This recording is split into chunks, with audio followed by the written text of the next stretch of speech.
Good evening, everyone. Welcome to the meeting of council for October 24th, 2022.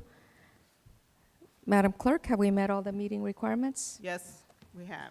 And I understand Councilman Layton would like to read the land acknowledgement. Thank you, Madam President. Yes, we gather today on the land of the Lenni Lenape. As members of the Princeton community, we aspire to show appreciation, respect, and concern for all peoples and our environment. We honor the Lenape and other indigenous caretakers of these lands and waters, the elders who lived here before, the indigenous today, and the generations to come. Thank you. Dolores, can you please call the roll? Yes. Ms. Perone Lambros is absent. Ms. Niedergang? Here. Mr. Cohen? Here. Ms. Fraga? Here. Ms. Sachs? Mr. Newland? Here. Mayor Frida is absent. Thank you. Can you please join me for the Pledge of Allegiance?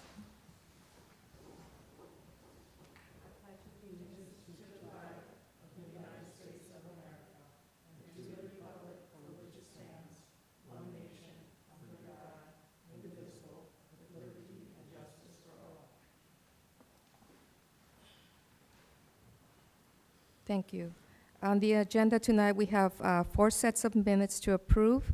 I do understand that there's 2 of us that were absent for one of those meetings, but if there's someone that was here for all meetings, if you'd like, make a motion. Yes, I'll move all 4 sets.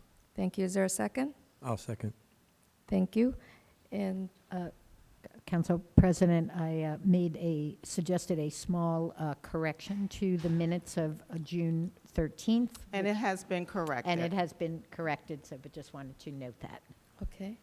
It and has thank been you. noted. Thank you. And all in favor, except you wanted, yes. Did you need to abstain, or all in favor? Aye. And I vote aye on all except for the June 27th meeting, which I will have to abstain because I was not present. And I also abstained from June 27th. It's only 3 votes in favor. Is that sufficient for June 27th? I understand that it is. Okay, very good.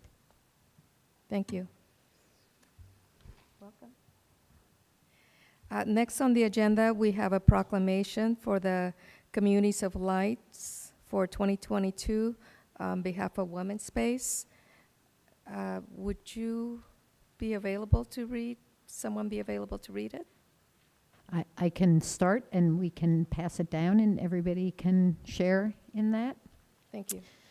Whereas it is the policy of the municipality of Princeton to recognize organizations that have contributed to the overall benefit of the community, and whereas Women's Space, founded in 1977, has demonstrated a unique ability to provide comfort, support services, crisis intervention, and safety to women who are victims of sexual assault and domestic violence, and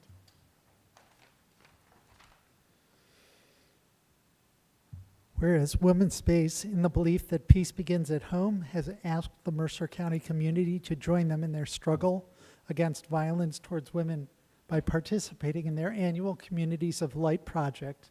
And whereas Women's Space has provided emergency shelter in secure locations and comprehensive services for victims of domestic violence since 1977 and sexual assault since 2002. For more than 110,143 women, 16,442 children, and 7,567 men. Additionally, Women's Space has assisted more than 308,446 hotline callers over the last 45 years.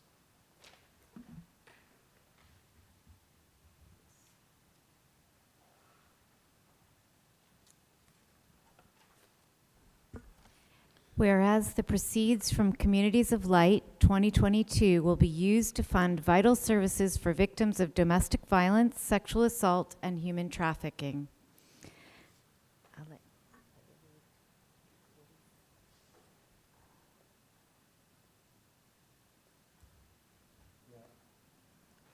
Now therefore, I, Mark Frieda, Mayor of the Municipality of Princeton, County of Mercer, State of New Jersey, do hereby proclaim December 5th, 2022 as Communities of Light Day, and hereby honor Women's Space on its many accomplishments and wish them continued success with Communities of Light in the years to come. Given under my seal and hand, 24th day of October, 2022, signed Mayor Mark Frieda. Thank you. Thank you. Next on the agenda, we have announcements and reports. Trying to think. Do we do council announcements? I think that's after. You can start with the council Okay. announcements. Let's start with council. Any of my colleagues? Eve, I see you first. Thanks. Just one quick announcement. There will be a dedication ceremony on Wednesday at noon to honor former Princeton employee and PEC Secretary Deb Mercantini. We've planted a tree in her honor, so this will be a ceremony under the tree recognizing her service and her life. So if you are interested, please join us at Barbara Boggs Sigmund Park at noon on Wednesday. Thanks. Thank you. Any others? Leighton? Yes, thank you. I just want to share with the public, mayor and council, last Saturday, there was a community meeting of the Witherspoon Jackson Neighborhood Association. And this meeting was called because Alvin McGowan, who is a volunteer here in Princeton, a resident in Princeton, thought it important that not just the Witherspoon Jackson neighborhood, but all neighborhoods communicate and complete the survey of community visioning for the town of Princeton. And at this meeting, the purpose of the meeting, it was held at the Princeton Arts Council, the purpose of the meeting was really simply to tell people about it and to encourage them to complete it. But you know, sometimes a funny thing happens on the way to the supermarket, right? What ended up happening at this meeting was a beautiful exchange between Justin Lesko, who I want to give like big ups to for the way he ingratiated himself to the people there that made them feel like they were really, really part of the process. And I dare say that most of them will go and complete the community visioning survey. But I just, you know, this is really about Justin, it's about Deanna, and it's about the staff who came out on a Saturday morning, you know, to share of their time of something important about the future of Princeton, which we are all engaged in and should be really, really, really, really, really, really, really passionate about. So I just want to, you know, let people know again how important it is to fill out the community visioning survey, and hopefully we'll get like full boat of the community, the staff, the residents going forward, working positively with mayor and council in the vision that we all share, that we can put forward and get a really good start on 2023 as we move forward. So I'll get off my soapbox now. Thank you. Any other council announcements or reports? No? Do we have any staff announcements or reports? Okay, thank you. So next on the agenda, we have reports, other reports, starting with the best practices inventory by our Chief Financial Officer.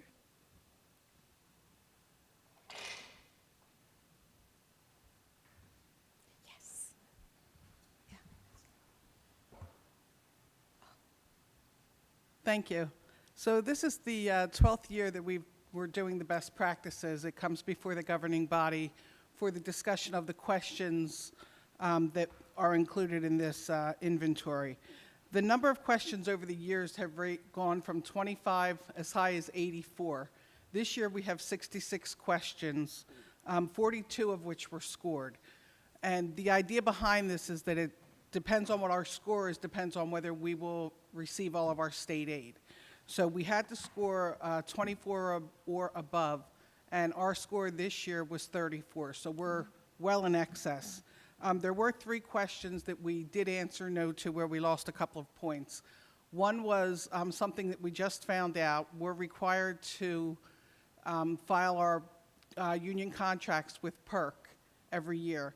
What we didn't know is that there's a summary that's also supposed to go along with that. So we just found that out. It's really labor intensive, so we're going to work on doing that. So if the question comes up next year, we'll be ready for it.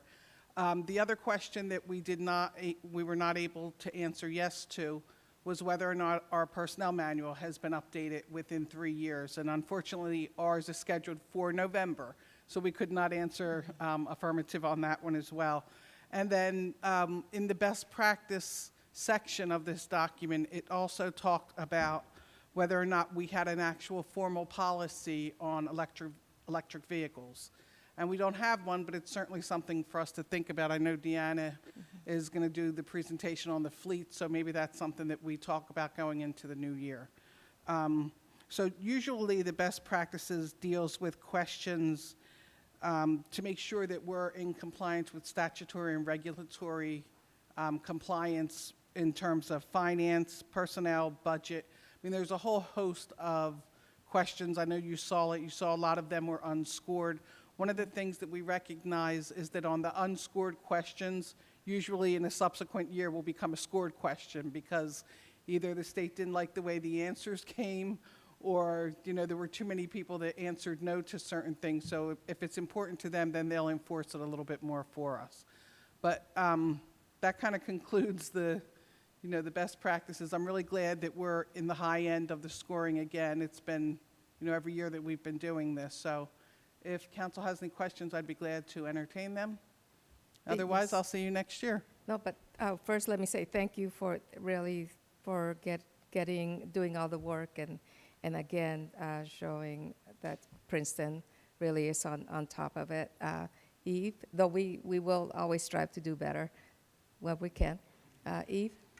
Thank you. Yeah, Sandy, thank you so much. Just reading through it, just very clear the amount of work that goes into it, and and it's great that we were able to to score highly on so many of those. So I had one question and a couple of comments. So not necessarily in order. On number 52, asking what are our operational costs associated with managing and treating stormwater runoff? And then in the comment field, I wasn't quite sure, is that saying that we spent $135,000 on managing stormwater? There was no dollar signs. I couldn't tell exactly what that is. Yeah, so this was a number that Deanna came up with along with Public Works for the cost of what we've put into stormwater management so far, including staff time and if we've had any consultants that we've hired. Okay, and so that would be just for this past fiscal year, the current, it's for 2022? This was for 2022. The 2021 number was a little bit lower. Okay, all right, thank you. I just wasn't sure since there was no dollar sign. And then number 56, about lead inspections. I'm curious, is this is something we're clearly not doing? Is your expectation that we will be required to do that, and so we should move towards, I mean, it's also, obviously from a health perspective, lead is devastating, especially to kids, and so I'd love to advocate that this is something that the municipality does do to protect, young children, young people. Yeah, I mean, I'm not going to answer for Jeff, but I did go through these with him as the health officer. I mean, it clearly says that we're required to hire a lead evaluation contractor. So I'm sure that's something, again, this is an unscored question, so we may see this in a year, maybe two. The law's fairly new, so they're probably still writing the regs for it. So my guess is that this is something that will come back up again. I can confirm, they're still working on the regs. They haven't been adopted yet. My office is working with Jeff to start putting an ordinance together when Okay. the time comes. So it is something we'll be doing in the future. I know that'll cost money, but I think it's money well spent. And then number 49, I'm not entirely sure. I understood it authorizes municipalities to establish property tax rewards programs encouraging patronage of local retail establishments. What does that mean exactly, and is this something we should be doing? Yeah, this is something that, again, just started last year. We've only gotten a little bit of regs on it. It's something that I think, I'll leave to Bernie to kind of jump in on where we see this going. I think the way it works is if you support local businesses, a certain amount of those purchases could go toward kind of paying down your taxes, and it's a whole system you have to implement. I mean, it's it's something you can look at in the future, but that's. Who makes up that shortfall? Like, I mean, if you're supporting local businesses and you get to deduct that from your taxes, No, it goes toward payment of your municipal taxes. So we make up that, I mean, you support local businesses and we take less from you in your taxes. So- right, that's what I'm Yeah, saying, is that so- who makes up the shortfall that we the municipality would experience from Yeah, that? there is no, No- it's just nobody. you decide to be, Okay. So it's kind of we are supporting local businesses by, Yes. okay. All right, thank you. I understand that now. Any other comments or questions from council? See none? Okay, Thank you, thank Sandy. you. Our next report would be is our Special Improvement District, the Executive Director, Isaac Kramer. Good evening. It's a pleasure to address you for the first time. Ordinarily, I'd address the mayor, Your Honor, but tonight, for leading the meeting, certainly to address Councilmember Frega. Thank you. And by the way, I do want to say both the mayor and Councilmember Lambros are in our thoughts, and they can't be with us tonight, clearly, but we hope for them to have good health. So I'm happy to introduce myself. I've met many of you before, and by the way, I will keep my comments brief. That I am the executive director of the Princeton Business Partnership. As of the 3rd of November, I will have been on the ground for 1 month. Since starting, and in that period of time, I've had the pleasure of meeting numerous people throughout the community, but I especially want to single out some people in the room tonight, from the administrator to the engineering department, and tomorrow I'm actually meeting with the sewer department, very excited to talk with them, and a number of others, including many members of council and others, and I do want to say that the professional management of Princeton is something that comes out in every discussion. And with that, I think, is the expectation. That's how we're going to lead the partnership now and moving forward. So we're very early stages. I don't have many big things to report to you, except for the fact that we're working on holiday decorations. We do know that Small Business Saturday, the day after Thanksgiving, is a very important day. We're hoping to do some things to celebrate with that. But most importantly, we're taking the time and really learning the community, learning the process, so that we can effectively serve the interests both of the businesses and the property owners, but also of the municipality, and really show how these two fit together. So with that, thank you. Thank you. Any comments or questions from council? Thank you, Councilwoman Fraga. Just wanted to say I had an opportunity to talk with this gentleman today before the meeting, and he has some great ideas, some great background. He's from Detroit, Michigan, so he's also bringing a little soul with him to the party. So it's good to have you here, and anything we can do to help you spur on business for both the residents and the visitors that come here, please do not hesitate to call. My pleasure. Thank you, Councilman. And thank you Thank for you. your presentation. See, next on the agenda is for public comments for items not on the agenda? No? Okay. Okay. And I didn't see a sign-up sheet? Okay. No one signed up. But I see if on Zoom, there's someone that has their hand raised. Adam, if you can bring the individual in, and just a reminder, please identify yourself, state where you live, and please keep to the 3-minute time limit. And this would be for public comments for items not on the agenda. Hello. Can you hear me? Yes, we can. Okay. I'm Earlene Bemonk. I live on 100 Albert Way. And the reason why I'm asking, I wish to ask why there is a public works site next to the homes of people that live on Franklin. It's across the street from the Avalon townhouses. There's multiple materials. There's big, heavy machinery that is going at all times of the day. And this is within a few feet of the back doors of the residents that are living, some of the residents that are living on Franklin. And I was wondering why the public works site was put at that end of the lot. The other end would have been next to garages and trash cans. But this way, it is next to the homes of people that are living there. And it's very disruptive. Actually, the site itself is disruptive to the neighborhood.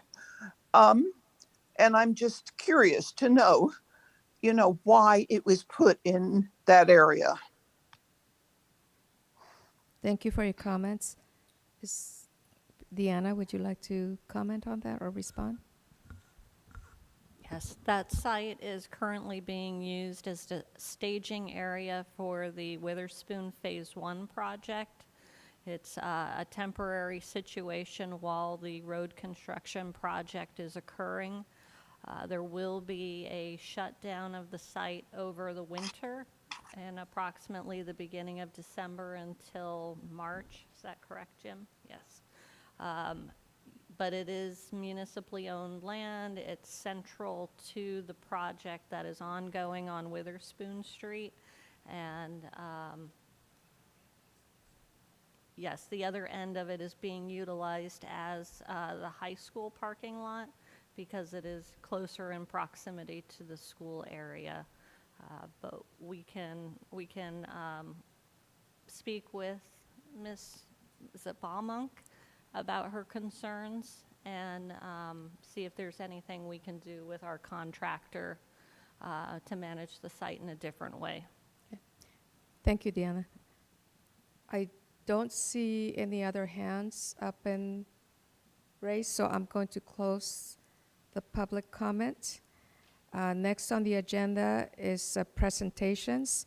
The first one being the municipal fleet inventory and replacement plan. Who will be making that presentation? Me and Tim Vanetta, our supervising mechanic. We're going to tag team on this. Thank you. Adam, can you assist? We have a presentation.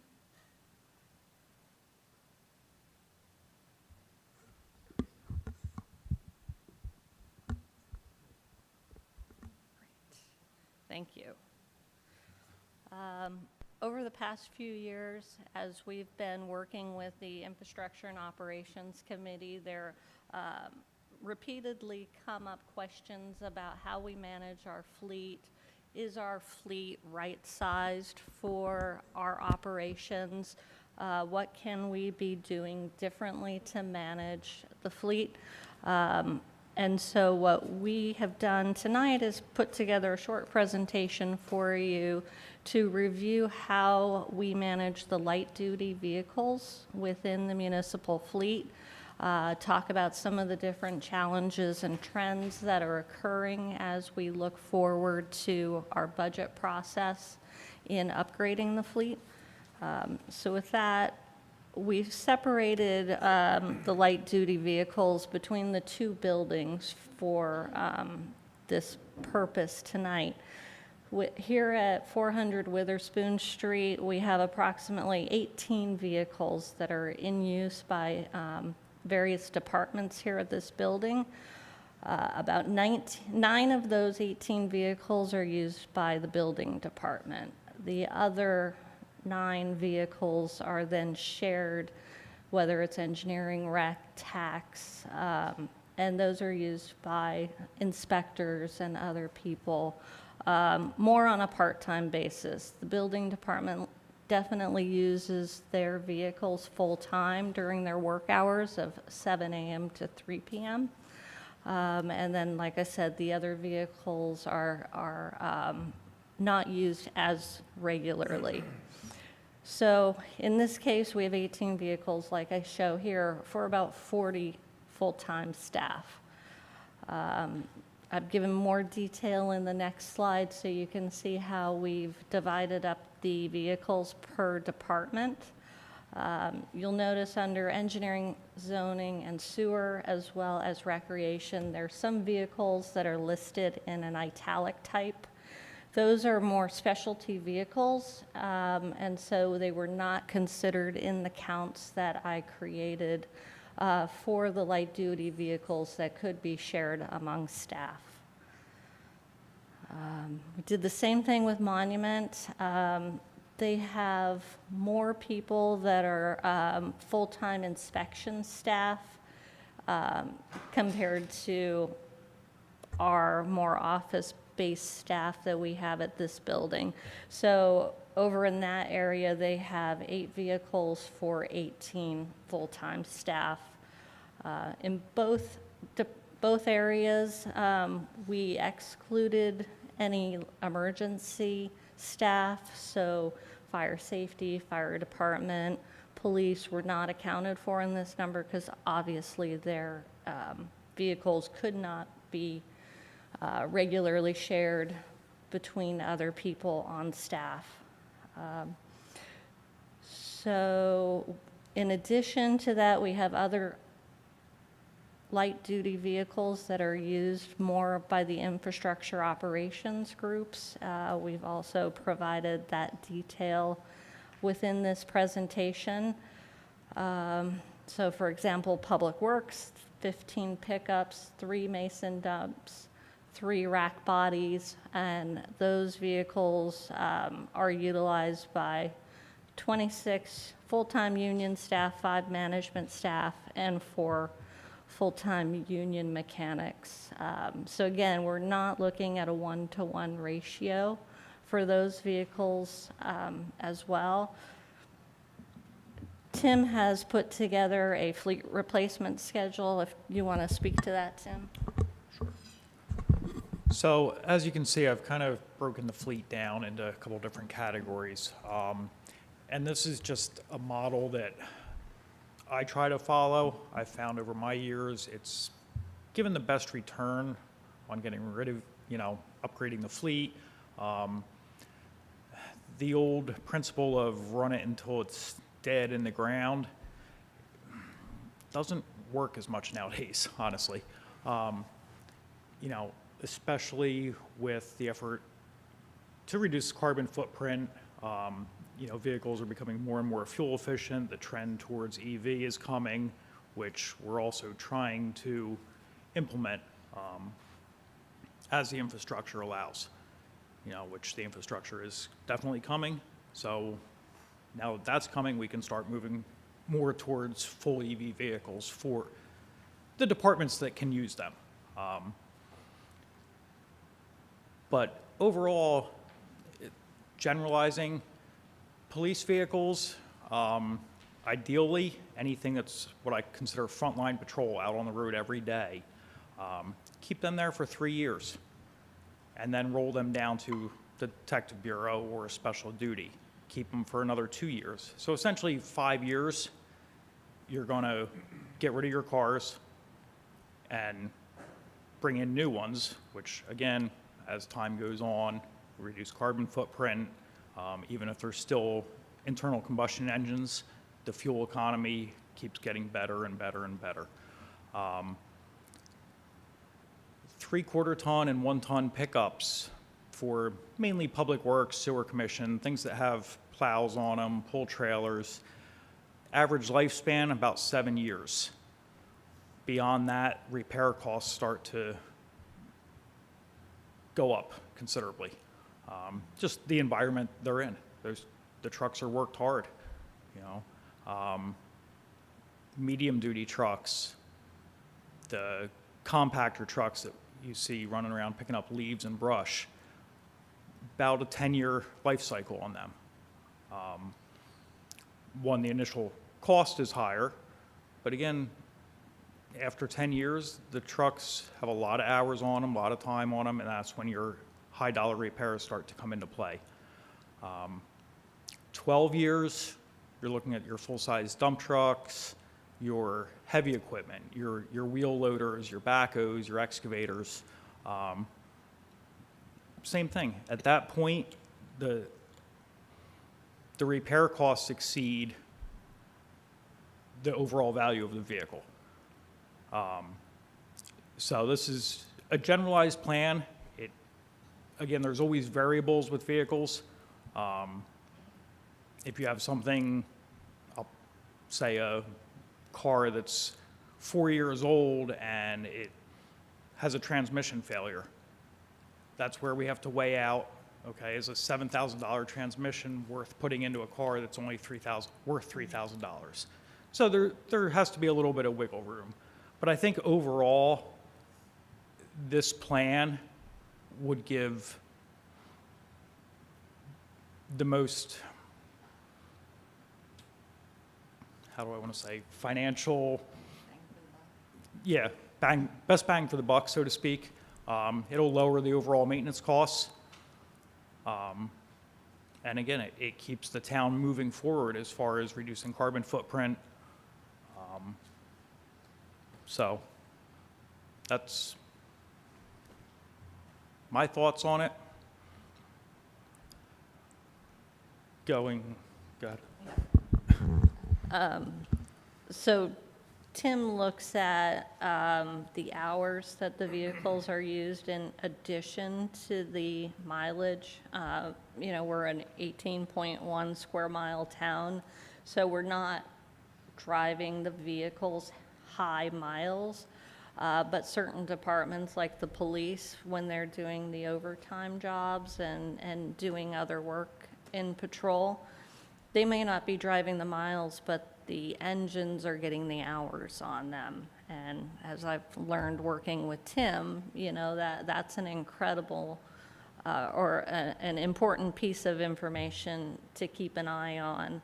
So with our fleet management system, Tim is able to look at all of that data, I think, as often as you want to, and I think you review it at least monthly. In terms of our fleet for office staff and inspectors, we're fortunate that the building department will purchase typically about 4 cars each year, and we are able to then transfer their old vehicles to other departments. And now they've been purchasing plug-in hybrids, so they've been a great resource to move us forward in that pursuit of more environmentally friendly vehicles. And so in terms of additional sharing opportunities, we get into the issue that certain positions are inspection positions that are out in the field. They are not office positions. And so in a lot of cases, that will limit the availability of cars for use by others. So while at certain times of day you may come by and you may see all 18 vehicles in the parking lot, it typically is at the end of a day or on a weekend, because during the workday, a lot of those vehicles are out on the street. We are watching it quite closely, like in engineering. We are in the process of giving 2 of our vehicles back to Tim to transfer down into other departments or out for auction. We should be getting the EV infrastructure in place at 400 Witherspoon by the end of the year. So that will make it better for us as we move into those plug-in hybrids or electric vehicles. It'll also be available to the public to use when we're not using it. Challenges that we're coming across are that vehicles just are not available. We're finding that the opening time for a purchase is 24 hours. And so the way our system works, we have to, first we budget for the purchase. That goes through the capital budgeting process. Then capital budget's approved in, say, July. Then we need to do a resolution before council to get authorization to actually make the purchase. In some cases, because of our mechanism for the purchase, if we use a cooperative, we may have to advertise in a paper first that we're using the cooperative to make the purchase. So there's a lot of steps that are built in for municipal purchasing that by the time the window opens, or when the window opens, we may not have gone through all of those steps. So we have been working together to try to at least make ourselves ready, so if a window does open. But I think we even found with the police vehicles that we couldn't, everything was approved, but the window was so short, we couldn't order anything. And it's not just Princeton, it's not just New Jersey. We're hearing this nationwide, that this is an issue. So when we're budgeting now, we really need to be thinking 2 and 3 years down the road, because I think even our back truck, right, that we just approved, they're not even going to start manufacturing it till like late next year, and so then the process to get it. So all of these things we are trying to take into account as we're going through the budgeting process, but it can also affect the fleet replacement schedule, because we may have to keep things running a little bit longer as we're waiting for the new vehicle supply to come in. We'd love to also get some electric bikes, so that, as another measure for office staff, as we need to move around the downtown area, we can do that. Jim and Derek have been great. They do their inspections by bike, but I would prefer an electric bike. So that's some of the background on fleet management, and Tim and I are both here for questions. Very informative. Thank you. Councils or comments from council? David, then Eve? So I have a couple. I'm going to work backwards through the presentation. Deanna, you were talking about some of the challenges being ready to order a vehicle when the window opens, if it ever opens. But it sounded like some of those factors might not even be possible to do in advance, like the advertising, if we're buying something. So can you be a little bit more specific about like which things we can solve by planning ahead properly and which things we can't solve or haven't figured out how to solve yet? Well, we'll both give our ideas. One of my ideas is that we need to budget more money than we anticipate for the equipment that we need, and if we think that we need to replace this vehicle in X year, we probably need to look 2 years ahead of time and put the money in place for it. Mm-hmm. So I think that's definitely a key item for it. Any other ideas, Tim? One of the other factors, one of the cooperatives, for example, Sourcewell, is one that's required to be advertised for, I believe, 10 days. Better. So, for example, the police department, most of the police vehicles are on state contract, which does not need to be publicly advertised for 10 days. What I'm starting to work on with the police and Sandy and Deanna is essentially saying, okay, next year we need to purchase 4 vehicles. However, Ford has not released pricing yet, but the police department budgets X amount of dollars every year for replacement vehicles. So something that would speed the process up for us would be coming to council saying, you know, we're looking at purchasing 4 vehicles, not to exceed X amount of dollars. And with your blessing, this way, as soon as the order banks open, I can generate the purchase order and move forward. Because right now, by the time the order bank's open, we get pricing, resolutions drafted, it comes to council, it pushes everything back. This time we missed the window by 3 weeks for Ford. And that 3 weeks essentially was the time for resolution, making the meetings. So trying to figure out how to do that within the constraints, the legal constraints as well, is what I'm anticipating. Whether or not it's 100% possible, I'm not sure. Infantile stages working on it, just trying to figure out a different direction to go. Thank you. The other question I had, you know, I'm really happy that you're sort of looking with this total cost of ownership model. You know, Michelle and I have been banging that drum for a while now. And the idea of owning the vehicles for a shorter period of time can save you money in the long run because of the fuel costs and the repair costs and so forth. The question I want to ask is, well, twofold. One is, you know, are there spreadsheets behind your proposed time of ownership for the different classes of vehicles where you've actually sort of looked at, well, what is the total cost of ownership with the aftermarket equipment and stuff, you know, for the 7-year vehicles versus the 5-year vehicles? Because I would be interested to sort of delve down into the specifics of those numbers a little bit. But also,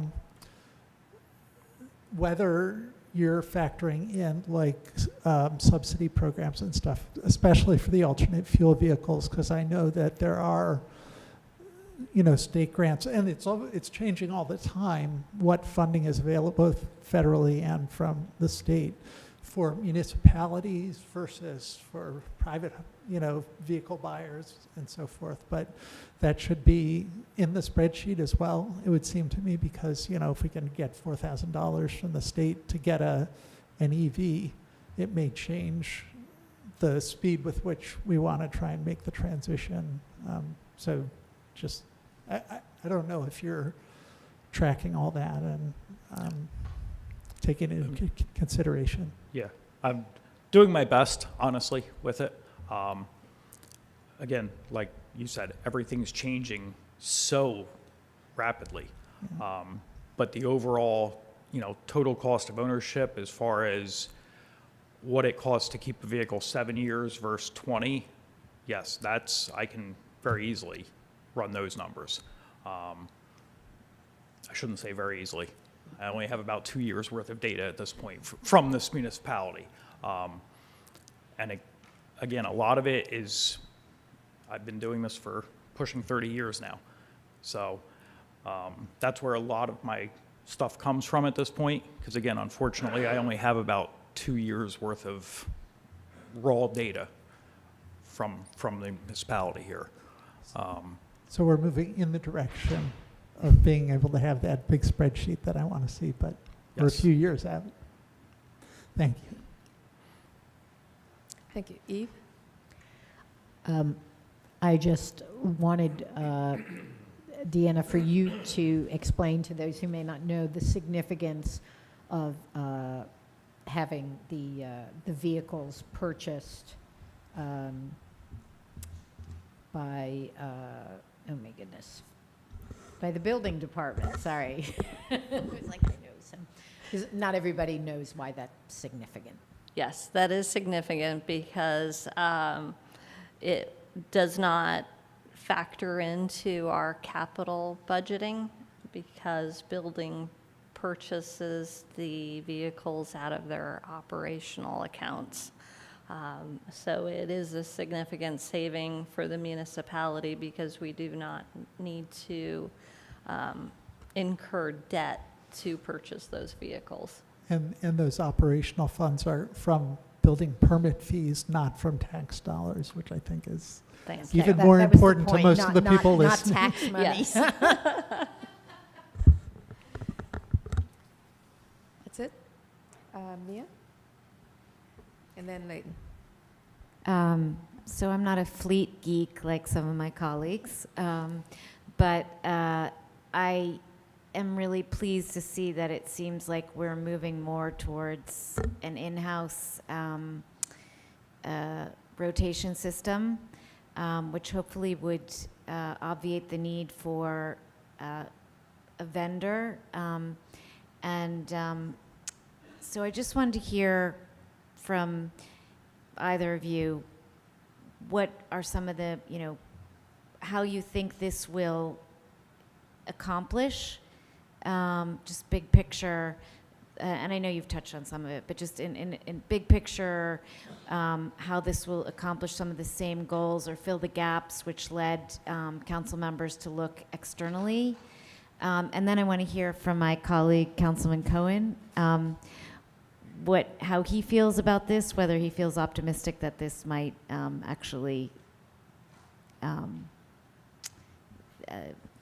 serve as a replacement, or at least he feels comfortable about us giving this a try.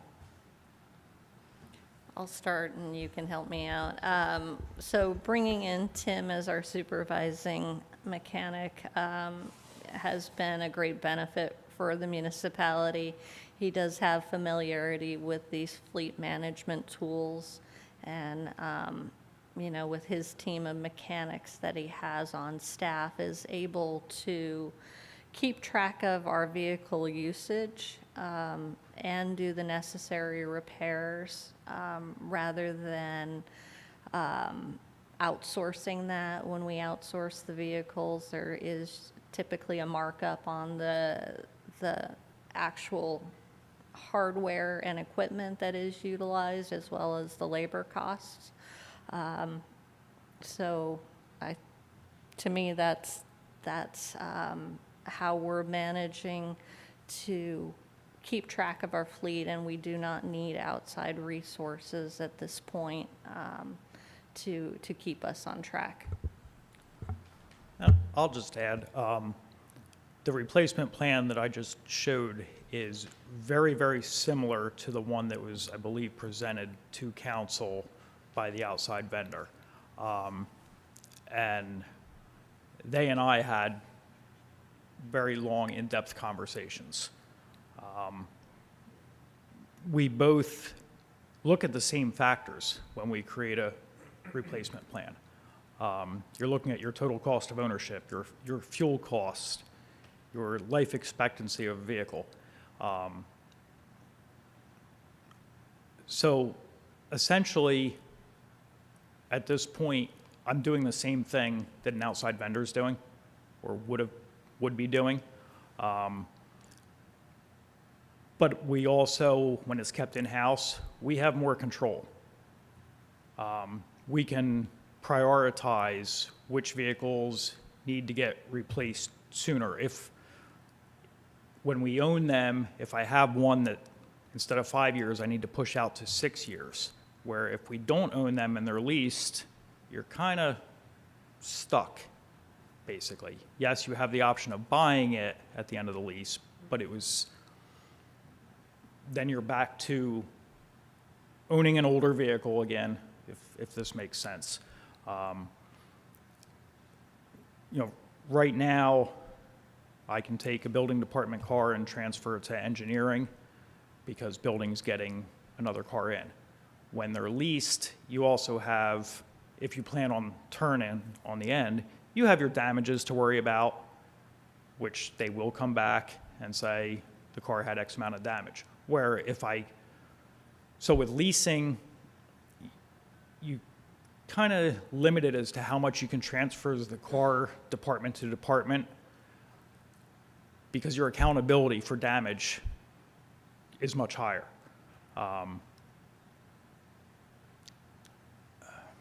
Trying to think the best way to, sorry, I'm not very good at this public speaking thing. That's great. That's really, that's fine. It did, a lot of what you presented did seem similar to what we had heard when we saw the other presentation. So, and I'm really pleased to see that we have the possibility of doing this in-house. It's interesting that we all fall out in different places about in-house or outsourcing in different areas of municipal government. This is one that I had hoped we could keep in-house, because I do think ultimately if we do it right, it will prove financially more efficient. So I hope that will prove to be the case, but I'll wait to hear my colleagues' final verdict on that. Well, so, I'm very enthusiastic about going in this direction right now. I think one of the reasons that I was interested in the outsourcing was that, the vendor we were talking to buys millions of vehicles a year. I mean, they're really an 800-pound gorilla, and I thought that their market footprint would give them clout and help us to get vehicles maybe that we didn't have the clout to do in-house. Under the current environment, it's turned out that they don't have any better ability to get vehicles than Tim does. So, that being said, the big thing that was important about the whole idea to me was this total cost of ownership model. It wasn't about outsourcing or insourcing, except to the extent that outsourcing to somebody who had such a big footprint might have given us, more data for decision making, more clout in the marketplace. But for now, this is the right way to go. So thank you to our staff for hanging in there for this very long debate over this issue. Appreciate it. Leighton? Yeah, I just want to thank you as well, and absolutely, totally expect your expertise in being a professional mechanic and understanding the wear and tear on vehicles. But I just wanted to also mention that as you walk around town, there are a lot. They're very visible. The municipal cars that are on the roads in and throughout Princeton. So as we grow in little bits and pieces, we're probably going to have more of a need for more vehicles. And I think under your plan, moving forward like that, we'll get better and quicker toward electric vehicles than we will perhaps with third party or other venues. And if we're going to be a big proponent of sustainable Princeton and the environment, we should be leading by example with the cars that we put out here on the streets. So thank you. Thank you. Thank you. I just want to add that I too definitely not a fleet geek, maybe another type of geek, but not a fleet geek. But after your presentation today, I feel that I am have more knowledge on the topic, and so I thank you for that. Thank you for your presentation. Madam Chair. Thank you. Thank you. Oh, you had some? Just one more small thing. I do believe that you asked for mayor and council to provide you with more leeway as you go forward with purchasing, so that you don't have to get caught up in a 3-week logjam, and we give you more or less a blank check, and you go out and do what you have to do. I think I believe it was not to exceed. Yeah. Not to exceed. Yeah. Not a blank That check. sounds horrible. Well, no. But yes, the reality is that's kind of what I'm looking to try to do. And again, legality-wise, I'm not sure. That's something Sandy and I have talked briefly about. There's a lot of other steps involved, but yeah, somehow, some way at this point, I need to figure out the loophole in the system. Prime example, General Motors, their ordering banks were open for 37 minutes.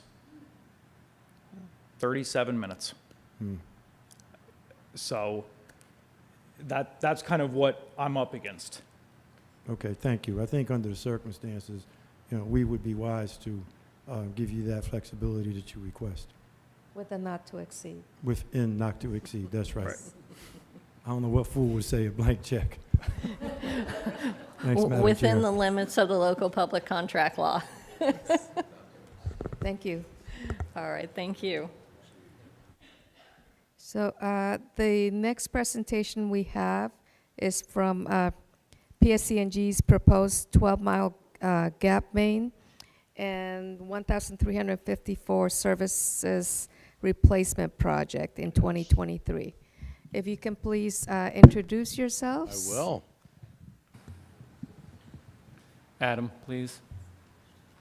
And we'll get the presentation there. Good evening. Good evening, Council President Fraga, members of council. My name is Frank Lucchese. I'm Senior Regional Public Affairs Manager for PSC&G, and I have the wonderful ability to have Princeton as one of my areas in Mercer County. I take care of Mercer County. I want to introduce our team first, and then I'm going to just give some quick brief notes, and then I'm going to turn it over to one of our team members to give a full presentation to council.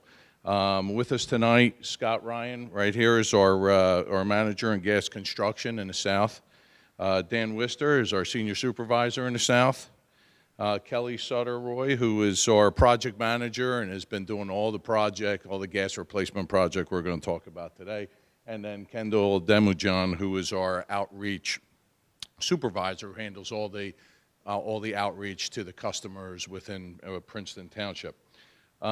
Just by way of background, PSC&G, as you know, we are the utility provider in this area. We serve 2.1 million electric customers throughout our service territory, and we serve 1.8 million gas customers in our service territory. And we've been providing those services for well over 105 years, so we've been around for a while.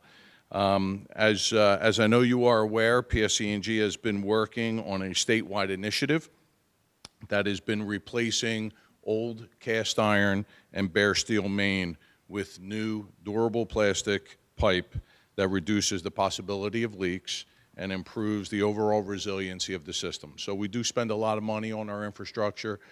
We improve our infrastructure, overall net result to make sure it's a safe system and that our customers get the most reliable service that's out there. This program that we've been working is known as the Gas System Modernization Program, or GSMP. And to date, we've had 2 rounds of funding for GSMP that was approved by the Board of Public Utilities, eloquently known as GSMP 1 and eloquently known as GSMP 2, but they started back in 2016 and lasted through the spring of this year of 2022. To give you an idea of the amount of money that we spent and the services that we provide for under those programs, under the GSMP 1 program, which was a 3-year program approved by the Board of Public Utilities, that was 2016, 17, and 18, we replaced 310 miles of bare steel and cast iron pipe, spending $651 million and providing upgraded service to over 30,000 customers. Under our GSMP 2 program, which was a 5-year program, that was the second phase, that was 906 miles of pipe that we replaced, spending $1.9 billion. So we're, again, investing in our infrastructure. In Princeton to date, we've been doing work in town since 2016.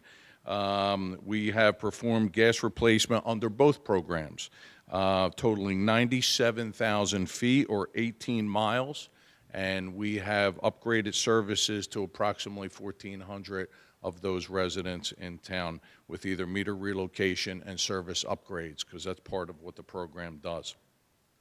And we'll note that some of those gas lines that we have, they're safe system. We operate a safe system, but they are, some are as old as 100 years old. So we do that.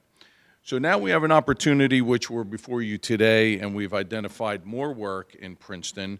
And this is under what the BPU calls our base stipulated funding, not really under the GSMP program, but it's monies that we look at when we do categorize work that needs to be done in municipalities by priority.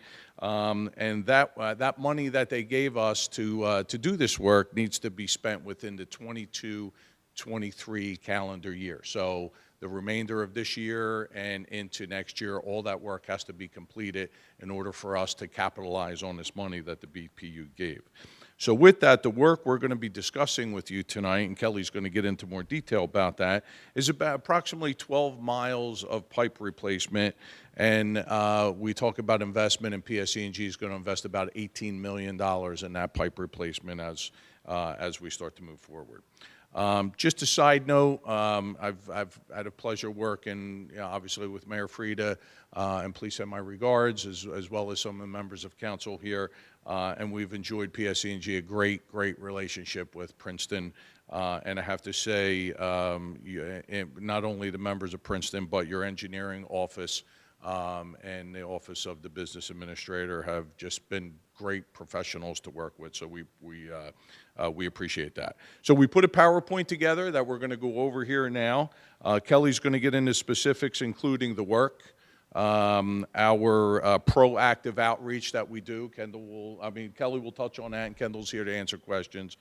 Both Scott and Dan are here to answer any technical questions if we need it, but Kelly's going to really do most of the presentation as we go there. So I'm going to turn that over to her, and we'll answer some questions as we go. Thank you. Thank And my colleague, Councilwoman Sachs, had a question. Hi, Frank. How are you? Good.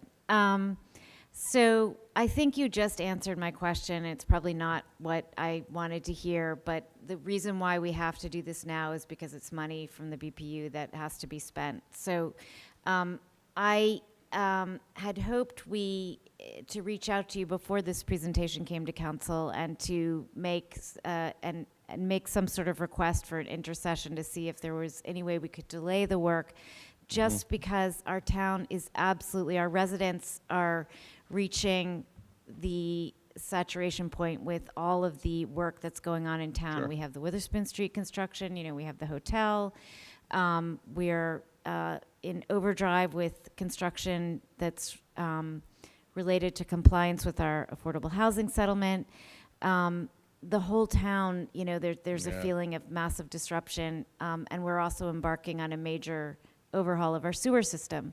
So when I saw that this was coming down the pike, I felt that this would be the breaking point. Yeah.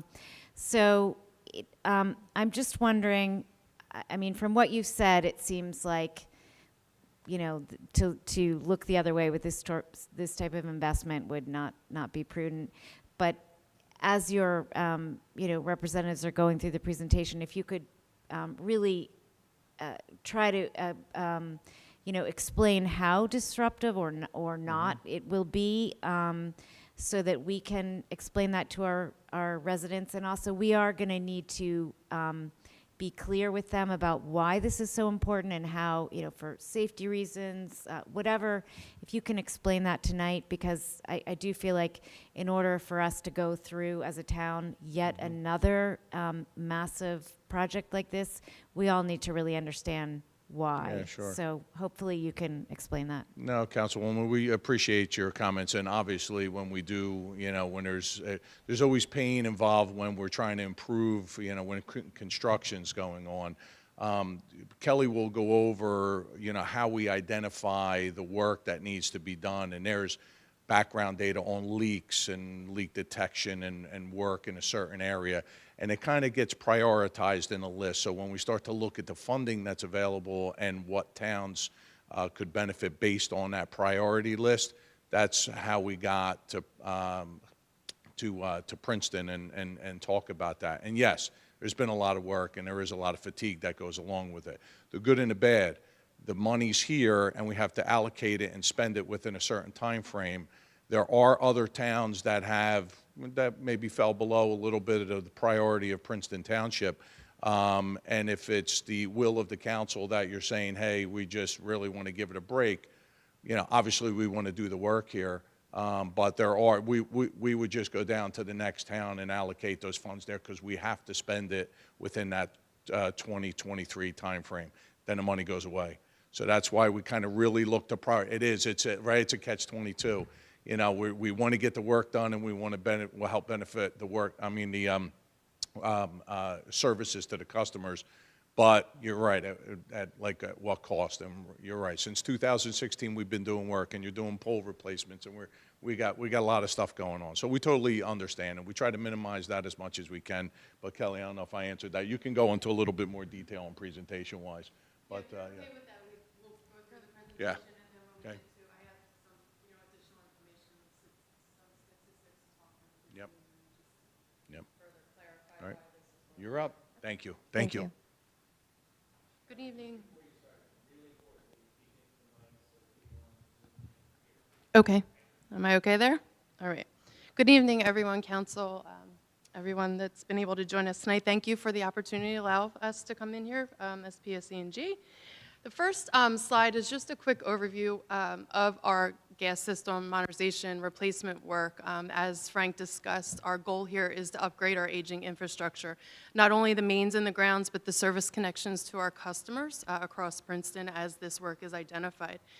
Just quickly to go over the benefits, which I think we're all aware of over the last 6 years of working in Princeton, but it's reducing our leaks, reducing the potential for a leak on an old system, reducing our methane emissions. It's also cost savings in the areas of the grid that are still low pressure. Our goal here is to bring everything to a high pressure system, which allows those customers to utilize better their high efficiency appliances that they have in their homes.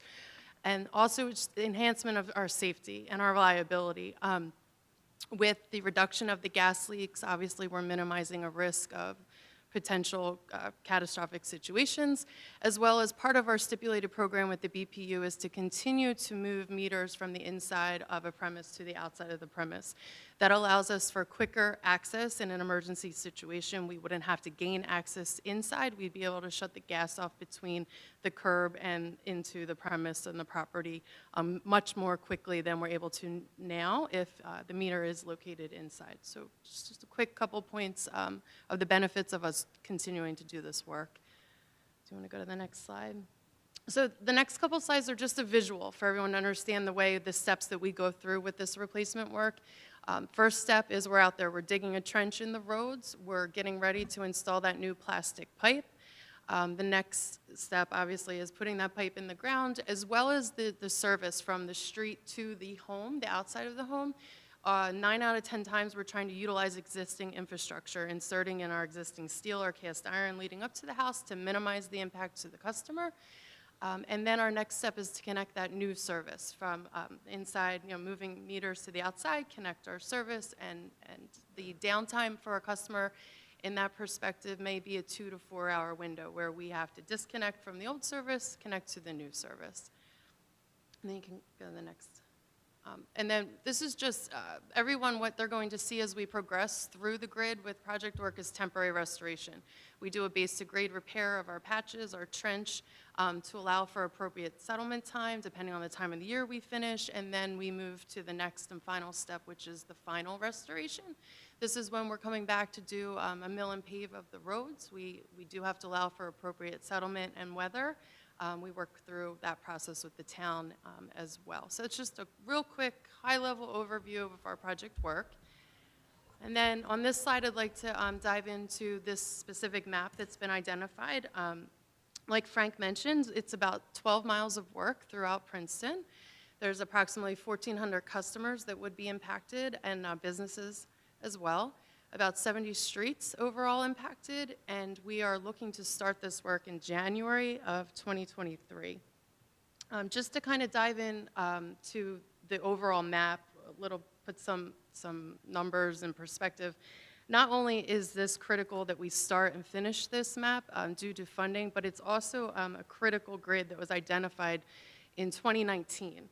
As you're aware, we've been working multiple grids across Princeton over the last 6 years. This grid did come up as a critical grid, as I said, due to the amount of leaks that we have on the system and the vintage of the pipe. Out of that 12 miles, about 5 miles is infrastructure that's older than 1960. Out of that 5 miles, 4 of those miles were installed prior to 1940. So we have a very aged infrastructure in this particular grid, in this map that we're going to be looking at. You do have a handout in front of you. This is a little bit of an eye strain on the screen. But just to give you an idea of our location of the oldest, probably, part of town where our infrastructure is. I do want to go over, just over the last 5 years in the town of Princeton, we've had about 247 leaks occur on your existing infrastructure. There are leaks that were an emergency situation that we did repair and make safe, but they were, repairs in a localized area to where the leak was, not replacing a whole system. We consider this area part of our Trenton-Mercer County district. So out of 29 towns that are in that district, Princeton is the 3rd highest leak count for us, right behind the city of Trenton and Ewing, which also have very aged infrastructure. So our goal here is that number is coming down. As we're doing this replacement work and we're putting plastic in the ground, those leaks will continue to mitigate and go away. But it's because of this planned preventative work that we need to complete ahead of those leaks happening. So it is a very data-driven process. It's analyzed across the state, and this grid does qualify, and it's one of the top 5 grids that we're looking to accomplish in 2023 across the state. I'll pause there if there's any questions. David?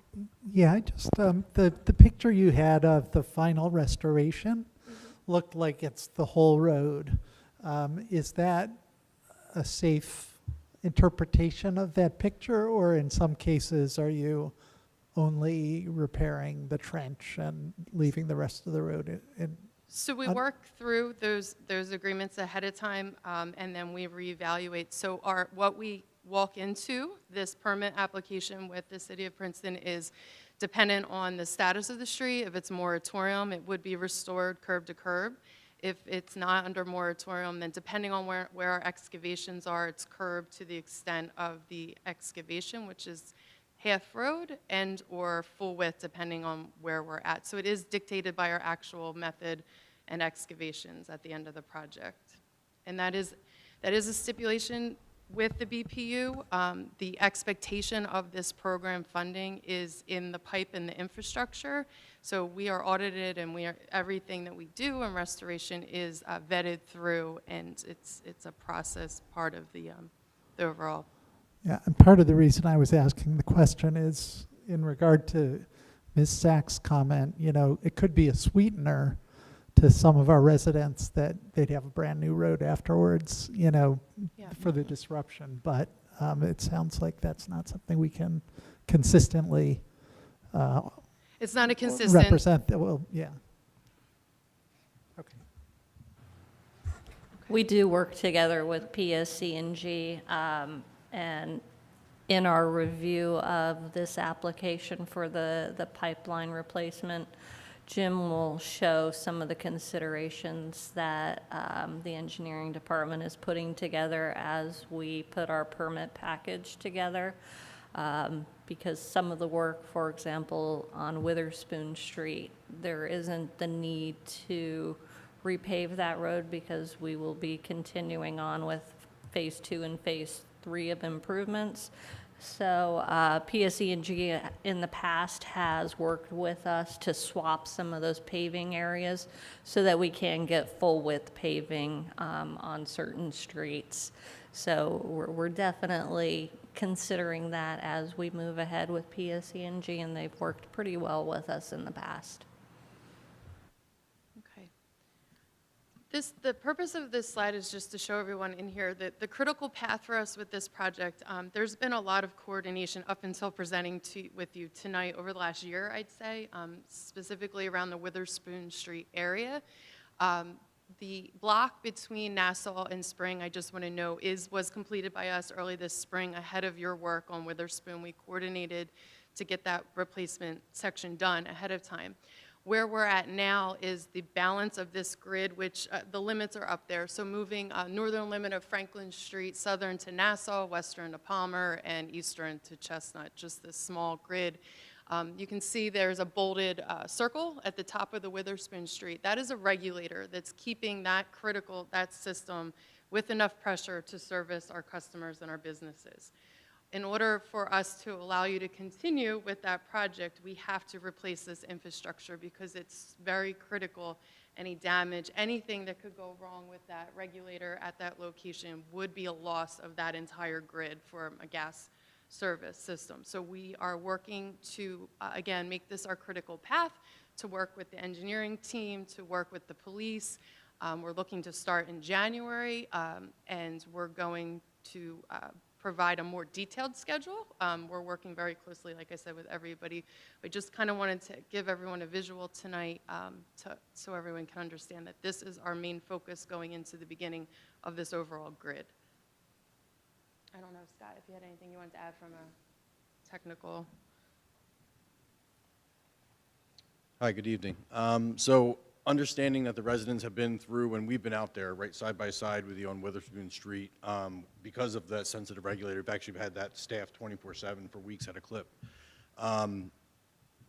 Knowing that we have to get that done to finish that project, and taking on another project sounds daunting, but we also don't want to have to go back to your beautiful street and area after you've just finished your renovations to either repair leaks or to do this project in another year or two if the funding does become available through another program, because that everything is tied to that regulator at the corner of Witherspoon and Spring. And this is, the whole scope is, and I know this is a lot of the most congested area, one of the more congested areas. It's going to have to all be done in order to bring this area up to pressure and eliminate this regulator. So that's kind of like where our focus is at, is in supporting you and getting the residents, getting this whole area cleared out, and then going through some of the different parts of the town that we work through. And I was in Trenton District before coming to gas construction, and it's been working with Deanna and her team has been wonderful for the logical compromises that we've been able to make about trenches and restoration and customers. And we did the Bank Street project together and found some good solutions for the customers there. So hoping to continue to work together to find a path forward for this project. Okay, so go to the next slide. Thank you. All right, so just today, like I said, it has been an overall coordinated approach. We've met with the engineering team 2 times at this point. We've also included the police just to go over the how we're going to handle traffic control.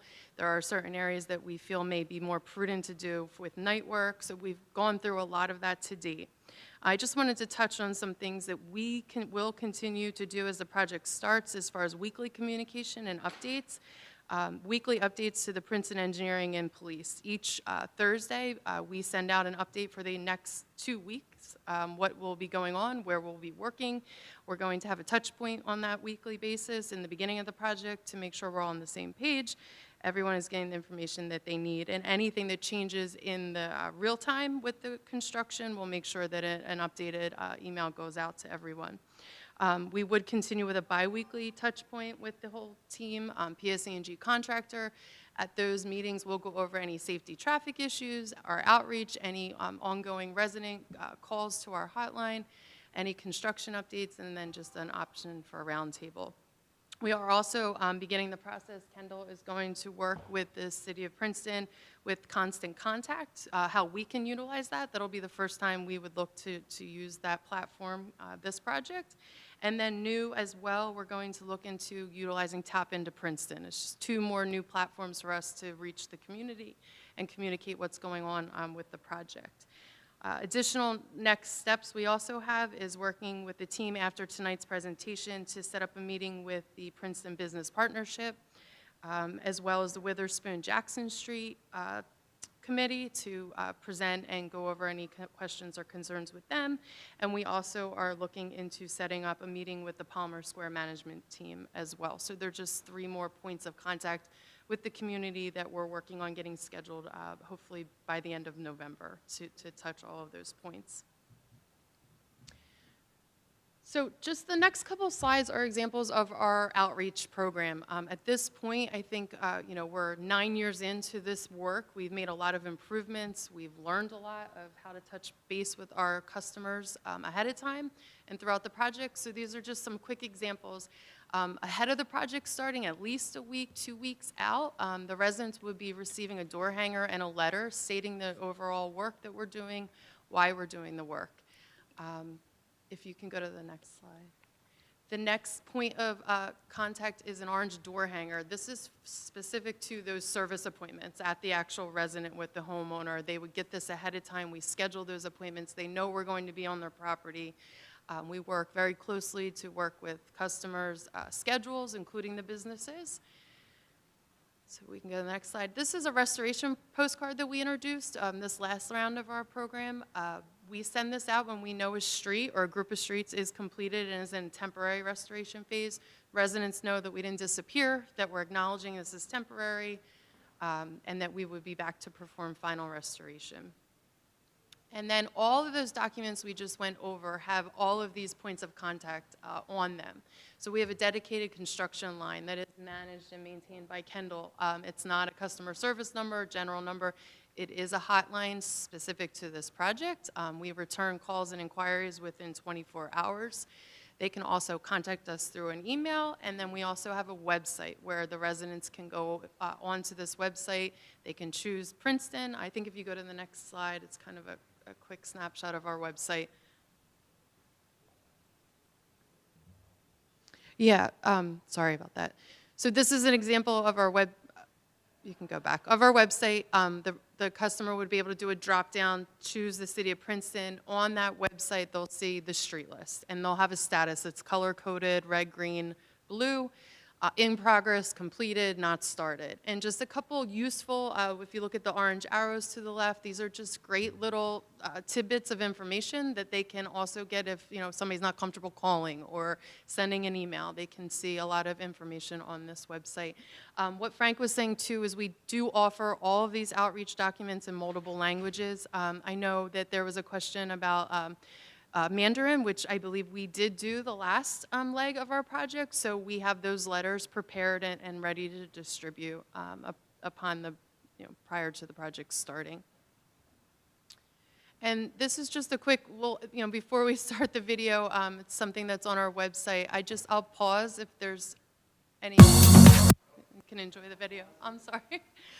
I'll just pause if there's any questions. Otherwise, we thank you for your time tonight, and we just wanted to end the presentation with this quick video for everyone. We do have questions. Eve? Just a few things. Thank you for mentioning the Mandarin. I was going to bring that up again. I requested that last time around, and there were some criticisms I got from people who were Mandarin speaking. So I don't know. Like one person said to me, I have no idea if this is true, my Mandarin is non-existent, that it looked like it had been done off Google Translate. So I just wanted to put in a pitch, if it wasn't done already, to make sure it was done by a professional translator and by a native speaker. I'm sorry, Eve. No. We do have a firm that we hired to do that. It wasn't just done, but we will follow up. Okay. Maybe what we could do is get a copy of that letter back and circulate it. And if you have a contact or someone that we could work with to review the letter ahead of sending it out, we would be more than willing to work through that process. Okay, thank you. I had a couple of other small points. I just wanted you to explain what the 5-year moratorium is, because not everybody understands that and why that would require extra work on your part. Yes. We have a moratorium on roads after we pave them, whether or not it's a resurfacing or a reconstruction.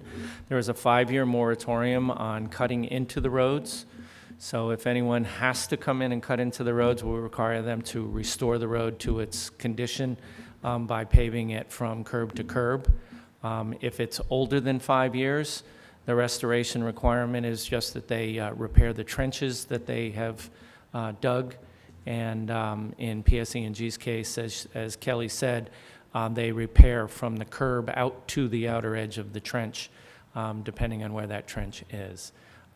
But where we have new roads that we've just completed, they will be restoring the roads to their current glory.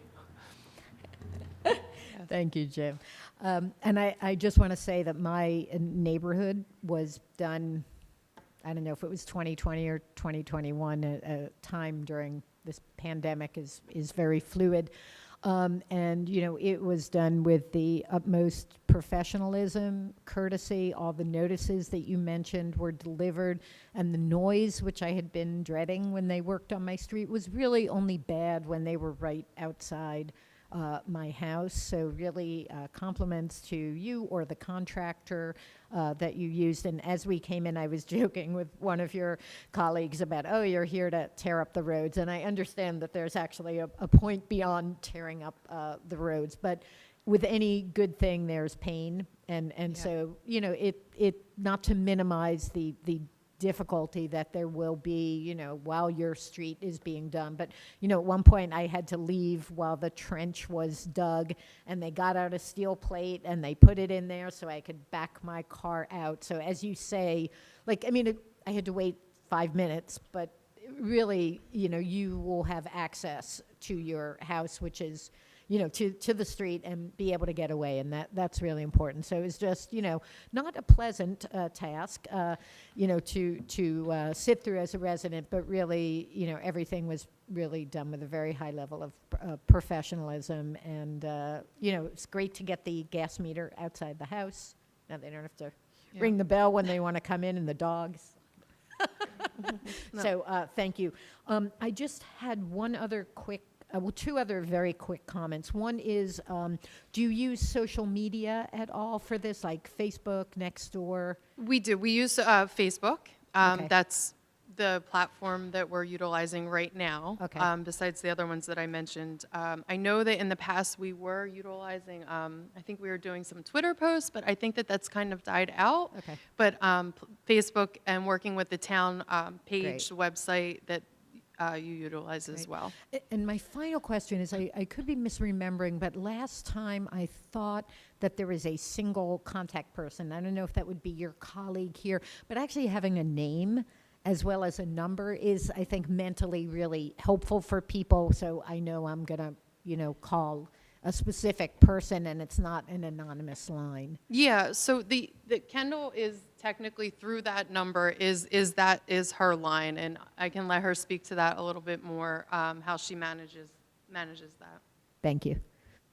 Just really quickly, I also want to add that Kendall should be handling anything where someone's not home, but the vision that Dan and I set for our crews and our people in the field is we love to see at the end the residents wave goodbye to us when we're leaving, right? So we are knocking on your door, we're talking to you, we're making the appointments in person, we're settling those, we're explaining the restoration, what we had to do, why we dug a hole there, and what will be done. So if you're not home, yes, we may leave a postcard or a hanger, but the in-person communication is actually key too. So Kendall's team does a wonderful job resolving all the issues that may arise, but what we should see is actually the interaction with the residents, and, you know, working together to make sure that we understand your needs. Hey, I have to go to daycare. Can you please not do mine at 7:30 so I have a chance to get out? And we get to know those relationships in the town. So that's what the vision we really set for our team is.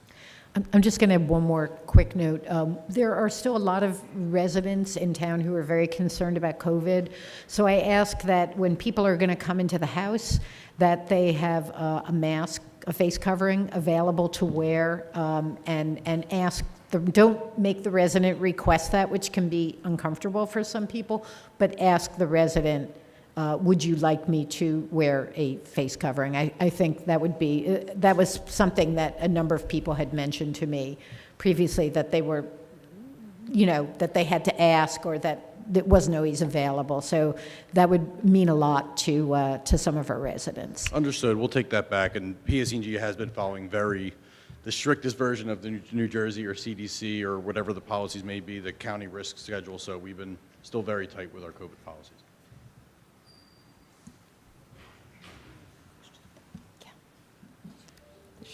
Good evening. My name is Kendall Ademujan. So I'm the outreach supervisor for Can you hear me? Sorry. So my name is Kendall Adamujan, and I'm the outreach supervisor for this project. So essentially, I'm the one that will be returning the customers' calls when they call into the hotline. I think on the presentation, it was the numbers were a little messed up. So it was the numbers 1-833-661-6400. And we do call customers back within 24 hours or the next business day. And a lot of it is we take in their questions and concerns. I'm the liaison to the project team. So if there's any, sometimes we get calls, hey, I have a doctor's appointment. Can you make an accommodation to me? And so I would circle back to the project team to make sure that they are doing that. And if there's any restoration issues, we would circle it back that way. So we meet all the time. So that is a way for residents to know that they have a person that they can speak to. I'm pretty nice on the phone, and then we're able to get their questions or concerns resolved. Okay. Thank you. And I have hotline cards. If anybody wants any, I have quite a few of them, but they all direct them to the hotline. Okay? Thank you. Thank you. Mia? Yeah, it worked. I just want to say that one issue that we had with the work in the spring was the multifamily units, Palmer Square, and the units by the Spring Street garage. Many of those residents complained that they had not been notified by their management companies, and we went back and forth because I know that the engineering department notified their management companies, and both their respective management companies said that they had notified their residents. So I don't know what the protocol is, but I think if it's not a single-family dwelling on the street where you're working, if you could take extra care to notify, identify who the managing agent is and underscore the need for them to, whatever the vehicle is, email or whatever, to send that out to the residents. I think it was particularly stark because of the work in the spring was overnight work. But anyway, that's just a potential area where communications break down. Yep, and we are, as much as we can be ahead of it, we are, I think, by tapping into the couple groups, the business partnership group, the Palmer Square group, I think the Witherspoon Jackson Street, those meetings ahead of time to make sure that we have the right contacts for that. It is challenging on our end. We have to go by what's in our customer database for the most part without knocking on doors. So Kendall will typically, if we can't get a point of contact, we go down the avenue of looking up tax records and trying to find the actual owner of those buildings. But we do check a lot of boxes to make sure that doesn't happen, and we look to the town to provide us any additional information. So point heard, and we are aware and plan to work on that diligently. Thank you. Any other comments or questions from council? No? No? Okay. I don't know if you want to do the video. Thank you, everyone. Thank you.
Thank you very much for your presentation and your time. I would like to talk a little bit about how we have been coordinating with PSE&G through our engineering department. As Kendall, sorry, not Kendall, as Kelly said, we've already met a couple of times. We've been communicating also by email. We have been working with them, and Mike Strobel, our traffic safety officer, has been involved in discussing traffic control and staging to avoid conflicts, because we will have other construction projects going on at the same time. Mike has given some great advice on what type of traffic control on what types of streets we will have to use. And we will utilize Princeton police officers wherever necessary, and traffic control for the contractor, traffic control flaggers, in conjunction with those police officers. As I mentioned earlier, they will be doing full-width paving of the streets under the 5-year moratorium. The map that I have up on the screen right now, which again is kind of hard on the eyes, does indicate where those areas are. They will be working in the spruce and pine area that we just completed, so they will be reconstructing our new streets over there, and in a couple of other locations. We also mentioned that we will be working with them to do full-width paving of some streets in exchange for not paving others. Mentioned already that Witherspoon Street will be reconstructed under our own program, so they will not have to restore Witherspoon Street, and we will be asking them to do some other side streets from curb to curb. Terhune Road also is programmed for improvements. At the same time, New Jersey American Water is replacing a water main in Terhune Road and also on Nassau Street. So we're also coordinating those efforts to make sure that the roads are restored either curb to curb or half width.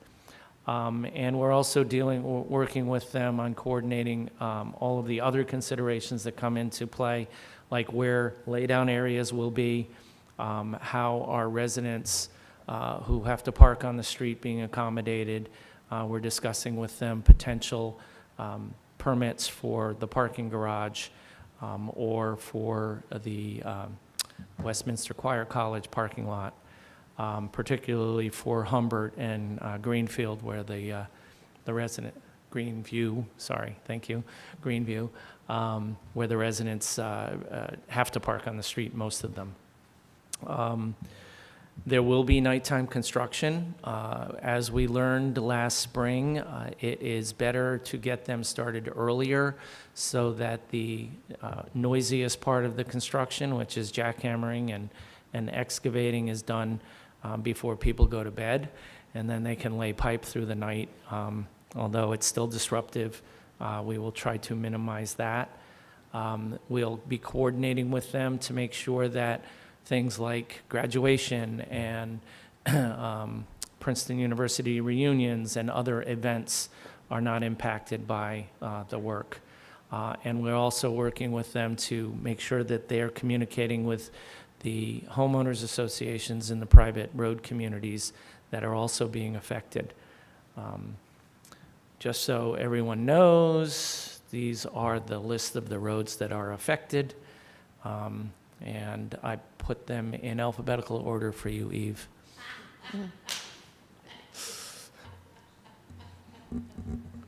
And does council have any questions for us on staff?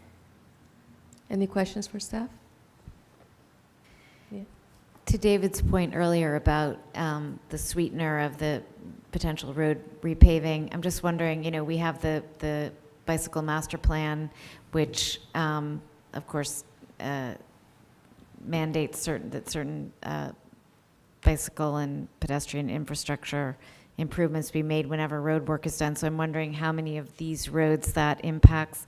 And I know with you mentioned Terhune Road here, so and we have traffic calming going in on Terhune that we spent a lot of time trying to figure out in the context of the 2 affordable housing inclusionary developments there.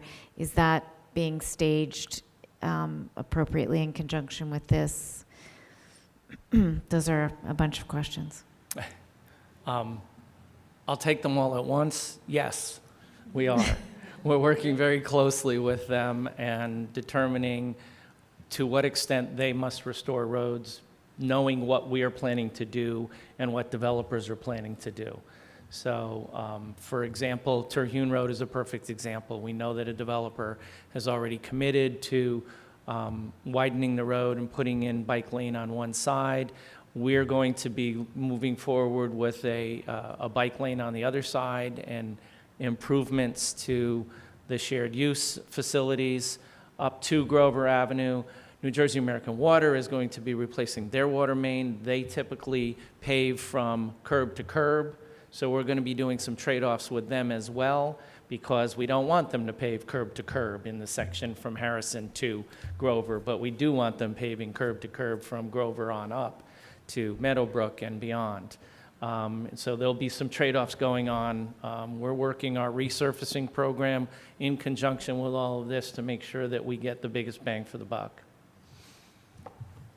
Excellent. Thanks, And our Jen. curb and sidewalk projects as well, so that we can make the appropriate ADA upgrades for the pedestrians as well. Great. So, no other comments or questions from council? Thank you for the presentation, both for the members of PSC&G, representatives, and also to staff.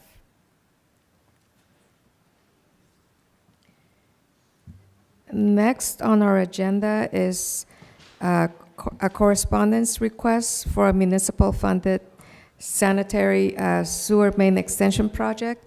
And Deanna, I believe you're going to provide background on that? Yes, thank you, Council President. I will start the discussion, and we do have representatives from the Autumn Hill neighborhood that are here, and it looks like ready to speak. So in the agenda packet, we've included 3 documents of information. First, you have a timeline summary that was provided by the neighborhood regarding this project. Second is a letter requesting presence at a council meeting to discuss this project. And then lastly is an email from the mayor back to the neighborhood in response. So to start off, in regards to the timeline, the engineering department got involved with this discussion in 2019. We have an area of Princeton off of Autumn Hill and Beach Hill Circle that is currently served by septic systems instead of a public sewer. They have been working as a neighborhood to move ahead and replace or to provide for a sanitary sewer extension, which would be a connection to our public system to provide sewer service to the residents. This is not an atypical type project. We most recently had a sanitary sewer extension project. I think it was in about 2017, and it was on Snowden Lane. The sewer ended near Overbrook Drive, and it was extended at the request of some of the neighbors because they had a situation of failing septic systems, and because of the proximity to where the sewer was, it was a viable option for them to extend the sewer. So the system, the way that the municipality has handled these extensions is that we would put together a bond ordinance for council, and council would then authorize an ordinance that would pay for the construction costs. It does not cover our costs to go out to bid to manage the project during construction. It's solely for the construction costs, and then the residents then have the ability to either pay upfront once the assessment is confirmed by resolution, or they have the opportunity to pay over 10 years with a low interest rate. But getting up to that point, the process includes having plans and specifications and an engineer's estimate. And In this case, over the years since 2019, we've been working with the Autumn Hill neighbors to come up with a cost estimate that is conservative, not excessive, but what we think would be anticipated, because the last thing we want to do is have council approve a bond ordinance to do an improvement, have it constructed, and then come back and say, oh, actually, by the way, it's, $150,000 more, so you all have to cover the cost of that. And it usually takes a lot of upfront work on our part to do more investigatory work. So in the case with Autumn Hill, we know it's the Princeton Ridge. We know there's a lot of boulders out there. We've talked in the past about trying to do a little bit more investigation of the rock situation out there so that we understand the type of construction it would take to put in an underground pipe system. With local public contract law, we really can't just go out and get quotes because we know this price is above our bid threshold. So there's more pieces involved in getting us to the point where we can go and get contractor prices. We have to really rely on our knowledge of the area and our experience in bidding similar type projects in the past. And that's, as you'll read through the timeline, you'll see that there's kind of some back and forth as to delays. And from our standpoint, some of the delays have just been getting everybody on the same page to understand what our needs are as a municipal government to put a bid package together to go out to a bond and into construction. So like I had indicated, this project has been in discussion for many years. Since 2019, we've been to the Sewer Operating Committee, I think a couple of times, to have this discussion as to whether the municipality should pay for a sewer extension as just a general improvement rather than as a assessment against benefited properties. It's been reinforced at each of those meetings that we are following the protocol that we have in the past, that it hasn't met the threshold of an inherent benefit to the taxpayer base. And that's why it has been reviewed by staff as an assessment that would be against the benefited property owners. So that's, I don't know if you have any questions about what I've put forth. Yes, David. It just occurred to me as I was prepping for the meeting tonight, this is not dissimilar also to the project to underground the electric on Bank Street, which was ultimately did not get done because the assessment would have been so high, but that was also assessed against the benefited property owners, correct? Correct, yes. That was, that the BPU has indicated that that does not benefit the ratepayer base. And it was only accessible against the benefited properties. Yep. So.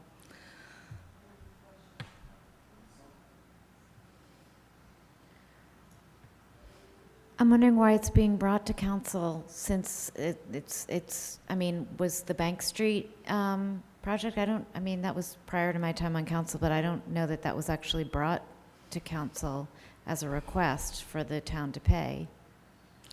I don't know if it was. I know we had multiple years, probably, gosh, since 2013 to about 2018, I think about 5 years of discussion with the neighborhood about the different costs and the funding scenarios. But you're right, it did not ever come as a neighborhood request to council to fund. I'm just, I think that neighbors wanted a chance to make their appeal in person. Because, I mean, if that one, could conceivably, one could make the case that that would have been an improvement that would have benefited, the town at large. I think one would have difficulty making that case, although I guess the neighbors will have the chance, but one would have difficulty making that case for this. So I'm just wondering, so the reason why it's being brought to council tonight is because the neighbors wanted to have a hearing, but we're not aware of any previous instance in which there's been a break with the municipal precedent? Not that I'm aware of. David, you've been with the SOC for almost 20 years, I think. Yes, I'm David Goldfarb, Chair of the Princeton Sewer Committee. I'm not aware of any exception to the prevailing practice that is expressed very well in Mayor Frieda's email to the neighbors, but I'll let them make the presentation. I would say, having served on Princeton Borough Council, that the people on Bank Street did come to the Princeton Borough Council and ask for the town to pay for underground wires, and we told them no, of course.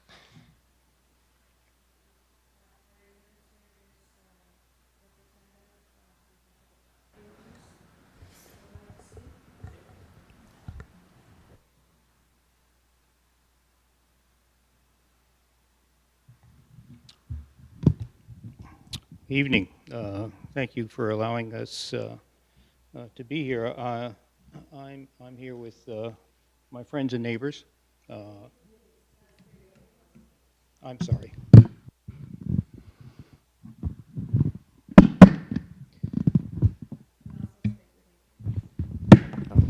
If you could also state your name, please. Okay. I'm Mark Malberg, for those of you who don't know me. I'm a native of New Jersey. In fact, I grew up on a farm about 12 miles from where I'm standing right now. I've been a resident here in Princeton for the past 35 years, a little over that, and some of my neighbors on Autumn Hill Road have their homes there for far longer. And so we've come here to ask for what we think it would be deserving for us as compared to all the other neighborhoods like ours in Princeton. I wish I were a better... Excuse me, I'm sorry. I still can't hear you. You have to hold the microphone right in front of your lips. It has to be really, really close. Okay. Thank you so much, because I do want to hear what you're saying. All right. Thank you. And my wife always says I mumble, so it's not just you. If you've missed anything, I'm Mark Malberg, and I'm here from Autumn Hill Road, so see if we can get what we think would be equity with the rest of the older neighborhoods in Princeton. Now, what has been mentioned up to date are all the, with the timeline, all the things that have gone back and forth, because we've been at this for about 4 years. And initially, we thought this was going to go ahead rather quickly, and there was a change in the administration for a number of reasons, and so the management of this project was then taken over by different people. And then, of course, the pandemic put a little dent in things. Going back to the timeline, and I'm getting a little out of sync with the presentation that I had, but the last communication that we had was we were assured a year ago, actually this October, a year ago, that the engineering department would get back to us promptly, to which we go ahead. So here we are now. What we'd like to do is to ask the council to consider our proposal, to consider that we understand and we even concur with the fact that the costs of sewer extensions for new developments by commercial developers for new homes is certainly not something that the municipality should bear. However, for those neighborhoods that have been in existence for a very long period of time, I think the situation is originally, is quite different. My understanding is that the sewer system in Princeton came to being in the 1930s. It's hard to find any more specific information than that, and that it was built, and there's no evidence that states that it was built other than a community project, which would benefited the whole community, not just the individual homes that were involved.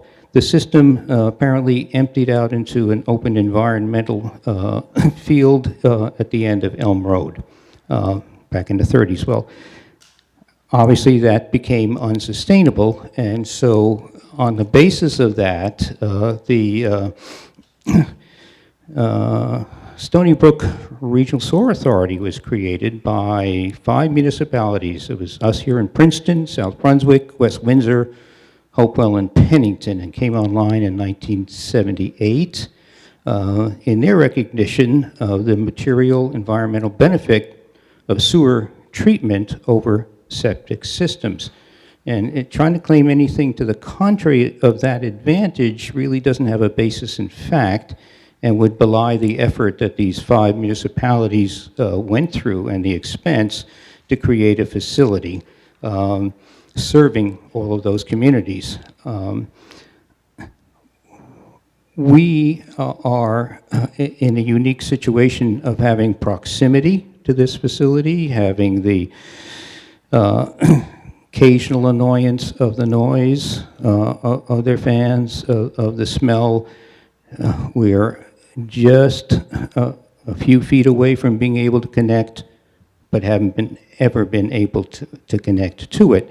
So we want to ask that we be given the same consideration as the other neighborhoods of our age in this community, because the consequences of trying to maintain septic fields in relatively small pieces of property is very, very difficult, and one of my neighbors has already had the consequences of contamination of their well, and even after moving the septic field and finding a new leach field, they still have to treat their well water.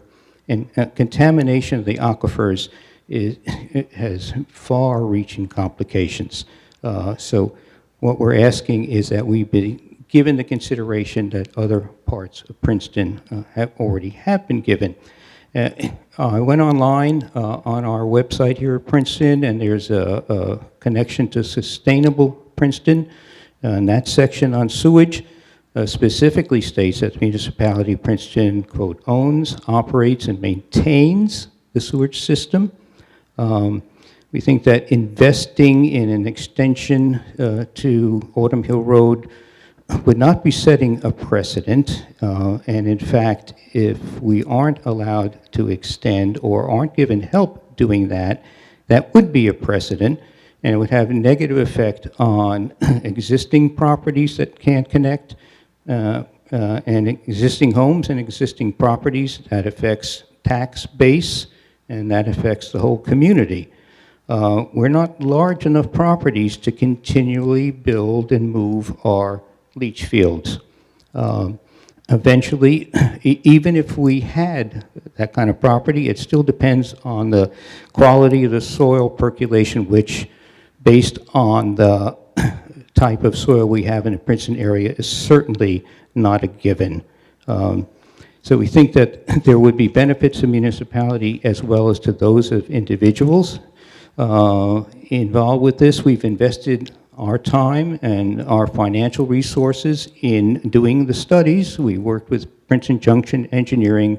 These people have been around for a long time. I think they have a good idea as to how to go about things. They were the people I engaged when I built my house for all the engineering problems, which worked out very, very well. So I have a great deal of confidence that these people know what they're talking about. And the problems that we're dealing with is that the engineering department, when we first submitted our proposal, and got estimates from Princeton Junction Engineering as to the size of the project. It certainly was reasonable and doable. After the change in the administrative handling of who was to do this, it was turned over to a different department. The engineers at Princeton came up with a number of issues that they had with our original, Princeton Junction's original engineering proposals. We made all those changes. Not only did we get estimates from Princeton Junction Engineering, but we actually went to some construction companies to get estimates. It kind of doubled our original costs, but when Princeton Junction, when the engineering department came back with their estimates, it was 3 or 4 times that number. So basically, we are here first to request that the significant variance between the estimates that we've been given by Princeton Junction Engineering and the contractors and those of the engineering department be resolved by simply putting the project out to bid to see what it would really cost. And then based on that, those of us on Autumn Hill who organized this can have a discussion, negotiation, something with, sit down with the municipality, see what help we can get to bring us up to par with other neighborhoods in Princeton area. And we're also here to answer any questions. So thank you very much. Thank you. Comments or questions from council, starting with Eve? I've already, as the liaison to Princeton Sewer Committee, I've already had this discussion, so I wanted to give my colleagues a first crack and come back later, if that's okay. Sure. David? Yeah, I guess I'd like to ask Deanna or Jim, one of the things that Mark said that seemed at least to point towards the importance of trying to get them onto sewer, separate from the question of who pays for it, is this notion that over time you can't keep relocating your septic field around these properties, and that a septic system may not continue to be a viable option for them because of that consideration. Do you agree that that's something that is either affecting them now or likely to affect them in the future? Unfortunately, I am not a sewer engineer, and I can't answer that. I don't know, Andrew, if you might be able to answer that. Could I interject that being able to continually relocate is less of an engineering problem than it is of problem to do with the percolation qualities of the soil in the Princeton area. A study done by the federal government about 40 years ago or so throughout the entire United States listed the different types of soil quality throughout the whole area. And when you look at the area, and they quantified this and they classified the different soils based on one of the original areas that they would look into and say, well, this is like this area, this is like that area. And then they went into the qualities of the soil and what properties the soil had. And unfortunately, for the majority of Princeton, the quality of the type of soil we have actually has very poor potential for sewage leach fields. So engineering, you can engineer the greatest field in the world, but if the soil won't take it, it really doesn't matter. Okay, if we could get our staff to weigh in, that'd be great.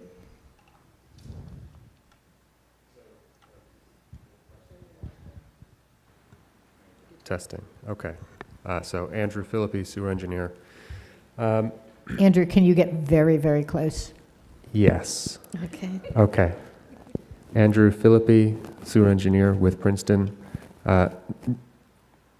my background is working with sewers, so I'm not as versed with treatment systems such as septic systems. My understanding, however, is that with proper maintenance, these systems will last a long time, and that my understanding, again, is that the leach field primarily is a sizing issue. I'm not aware of what issues in this particular case occurred their leach field to need to be moved or replaced, or and I guess I'll stop there. Just a quick follow-up. Do you know how many houses in, how many residences in Princeton are on septic?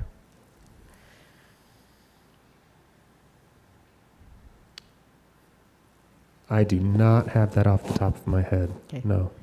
Number that comes to mind for me, I think that I got from the health officer, is about 200, but I'm not 100% sure of that.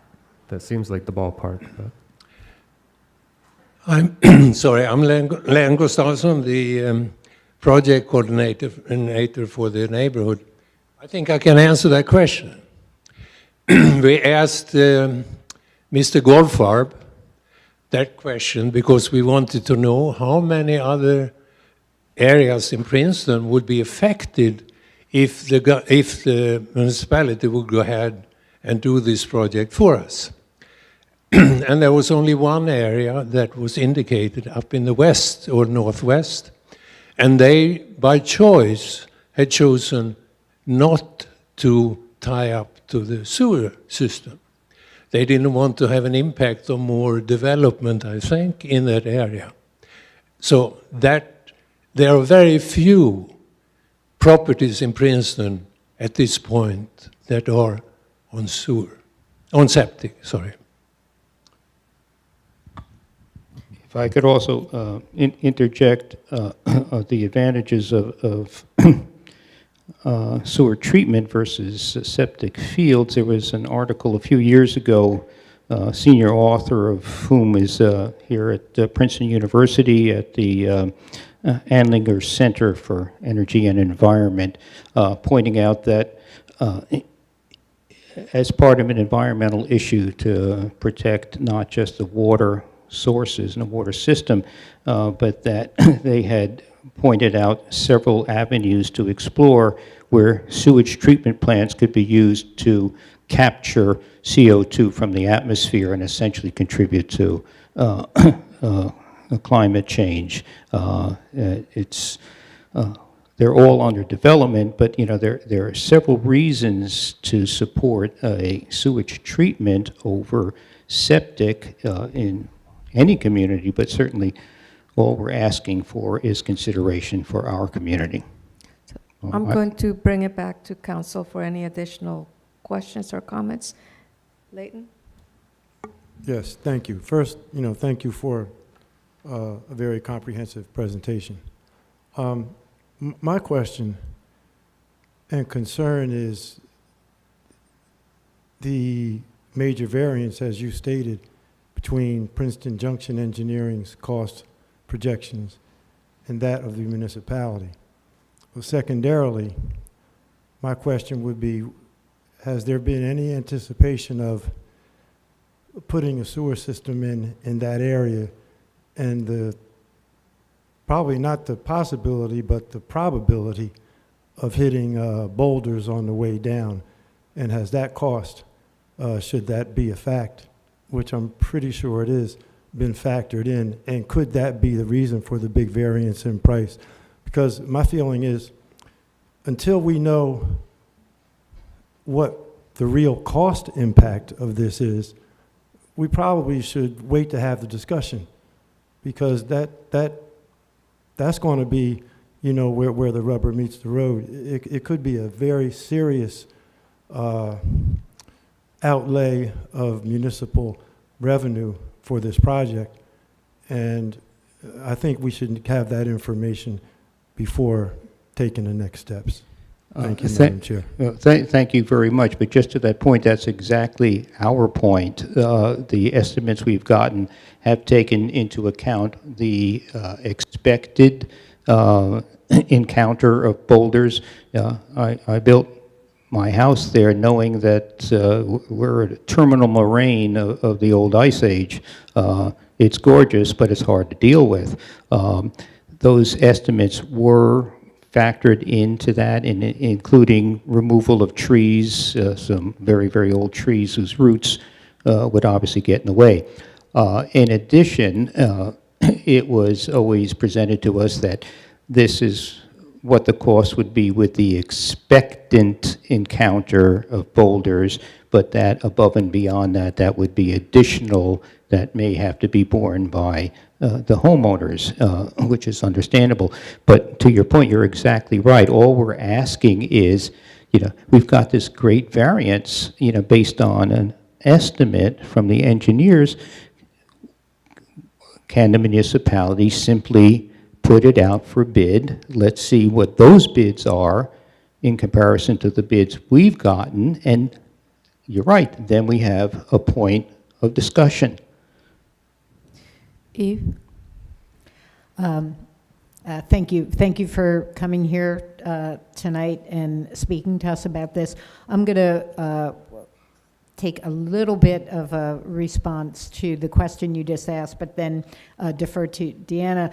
My understanding is that the proposal that Princeton Junction Engineering has presented does not meet the specifications of the municipality, so it can't be put out to bid until it meets all the specifications of the municipality. I also want to, I'm going to hand this over to you in a second, Deanna, but I also want to stress that you going out and getting a bid, like the municipality pays prevailing wage. There are all kinds of restraints on the types of contracts we can enter into. Like, you can do a lot of things much more cheaply than the municipality can. And so, Ms. Stockton, could you just, I have a few other things to say, but could you just respond to give some information about the difference between their cost and the cost as we see it? Mm-hmm. Sure. In terms of the plans and whether they meet the municipal standards, I think we're getting closer. I think there were still some outstanding items that needed to be resolved with Andrew and Dominic Itzy, our sewer manager. In terms of local public contract requirements, yes, there are quite a few more things that are involved with a municipality putting out a project to bid. It's not just the items within the bid package, it's the work behind the scenes. There's quite a few documents that need to be collated into an overall package.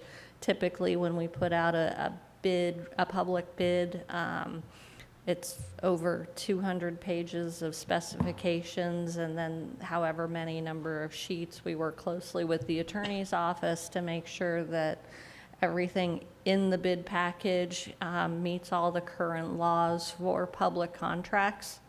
That includes, like you said, prevailing wage.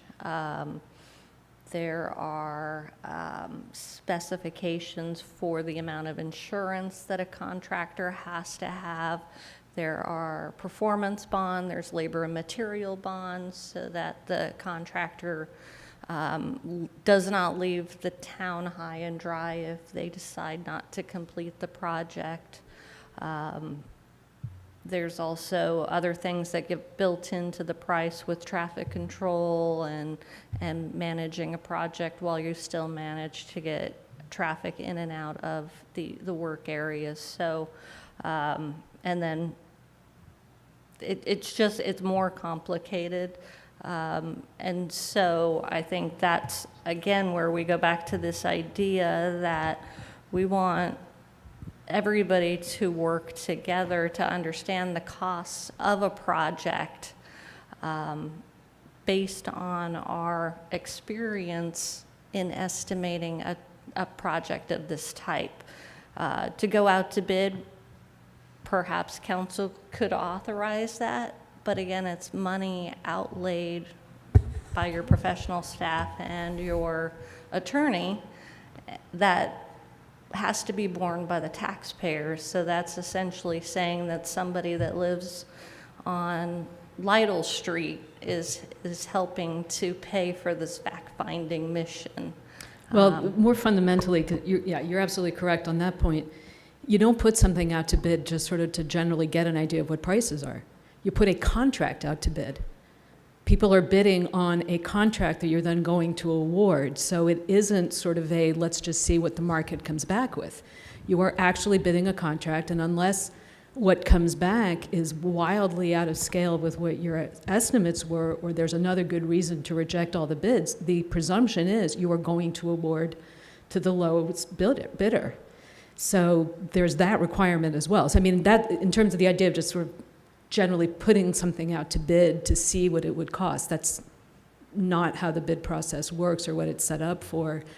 And then I also just think, as Deanna correctly pointed out, the question is not so much can they have a sewer line, it's who pays for it. If it's done as a general improvement, all the taxpayers in Princeton are helping to finance the sewer line. If it's done the way these improvements have always been done in the past, it's the benefited property owners who are paying. The assistance that the municipality is providing is borrowing the money up front, doing the bid specs, as Deanna described, going out to bid, undertaking the work, and enabling the benefited property owners to pay it back over time. Thank you. Thank you for that. I just want to follow up. So I just don't find your argument convincing. I don't see why the fact that you're an older neighborhood would give you priority over a new development. Your neighborhood has not contributed to the building of the sewer as other neighborhoods in Princeton did. Every house, every lot that's on the system contributed something, either when they connected or when the sewer was originally built. And I know that this would be a great asset to you. Your homes will probably increase substantially in value when and if you're connected to the sewer. But I fail to see any good argument for why the rest of the taxpayers in Princeton should cover these costs when you did not cover the costs for other taxpayers to connect. And I understand what you're saying about the environmental, that you see environmental issues. I have not heard that from our staff, from our health officer, that there's anything wrong with houses on septic. And my position is you're welcome to do this, and there may be good reasons to do it, but to ask the rest of the taxpayers of Princeton to cover these costs seems really unfounded. If I could remind the council that the argument is based on the fact that the original sewer system was created without individual contributions. We're not saying that there wouldn't be, and we've outlined the recovery to the municipality through the hookup fees and the ongoing costs of using that. And to Ms. Stockton's point, we did include all the requirements that the engineering department asked. The last thing we submitted was based on everything that we had been asked. We were told a year ago that someone would get back to us promptly if there were other issues outstanding. I don't agree that we're asking for anything that would be a burden to the rest of the taxpayers any more than the tax base pays for other things to the benefit of some people but not others, not the least of which is our Board of Education costs. When I had a child in the school, I got a direct benefit. I no longer do. A lot of us don't. I don't see that something that benefits the community at large, even though it may have a temporary benefit to a few people, is any different from any other provisions that the municipality has for the good of the community. So I thank you very much for your attention. I would hope that at the very least we could look into this further. I think that it's worth considering. And I understand that you've got a tough job. You do it late at night. I don't envy you at all. And I appreciate your attention. Thank you. I'm sorry, I just want to clarify that you have not made a coherent argument why this benefits the community at large. David, do you want? Yeah, I will say I just moved to the neighborhood. I have 3 young children, and my taxes went up 20%. So I'm being fully assessed for not having a sewer. So to say that we're not paying for, these assessments, I mean, it's there. You're not paying sewer taxes. Well, you should. I can show you the document that I got from the great municipality. It says city and sewer on it. So. Well, please reach out to us about that, because that should not be the case. If you don't have sewer, you should not be paying sewer taxes. Andrew's looking a little confused about that, so please reach out to me or any of us directly about that. Okay. Thank you. We will. David, you have one last? Yeah, I just think, if I can summarize, I think the difficulty that we're in is that the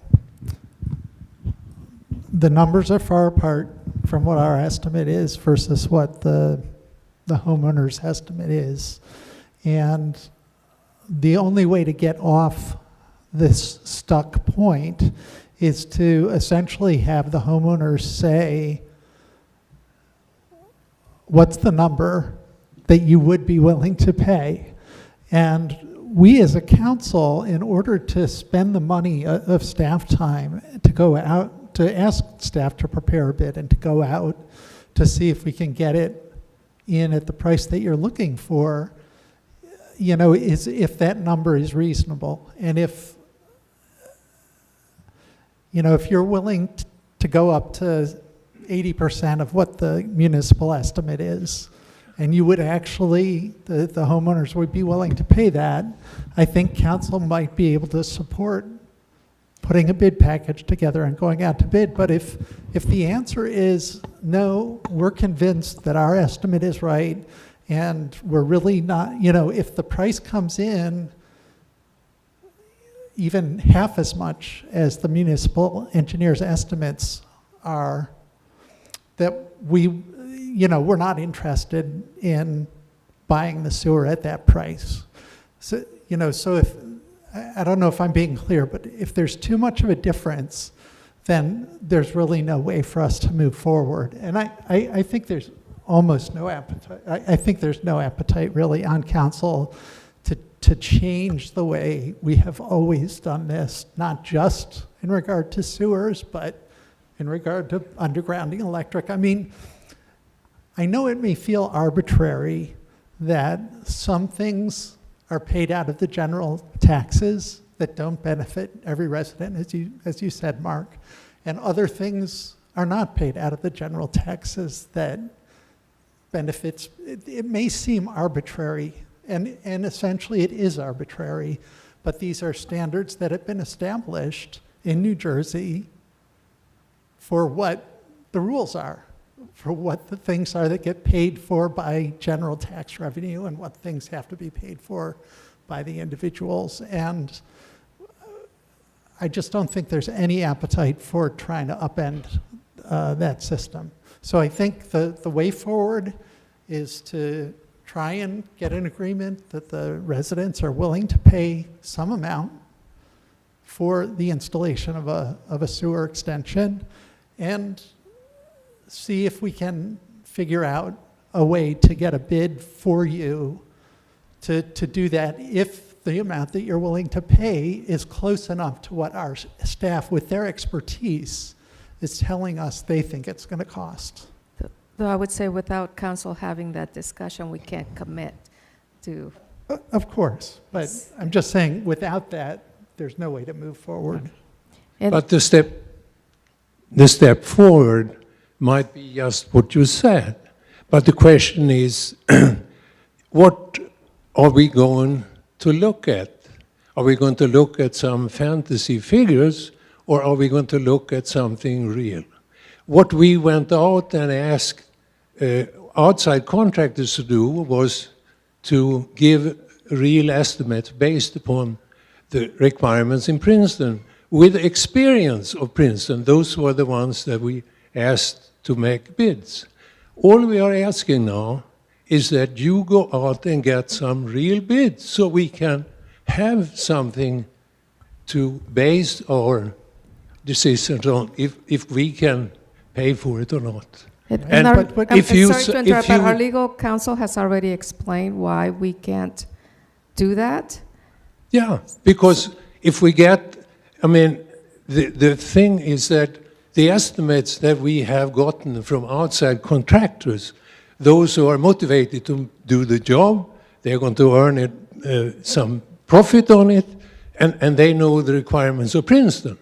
Those estimates are 1/3 of what we got from the engineering department.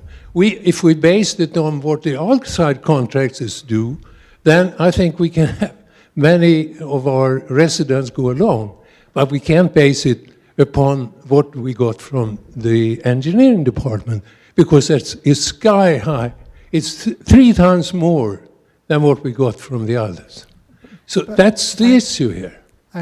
All we are asking is that you open the books and go ahead and get some estimates, some real estimates. But we're not going to do that unless we have some confidence that we know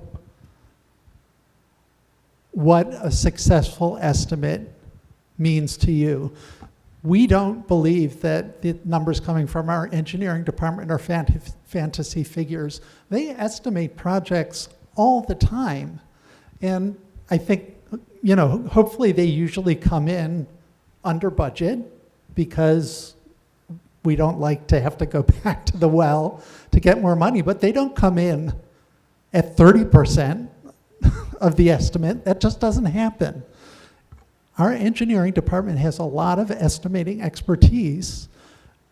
I think the only explanation for why there's such a big delta is that the information that the contractors that you've spoken to are operating are looking at different assumptions than what our engineering department is. There's no way you can get that triple difference if people are looking at the same numbers, at the same requirements.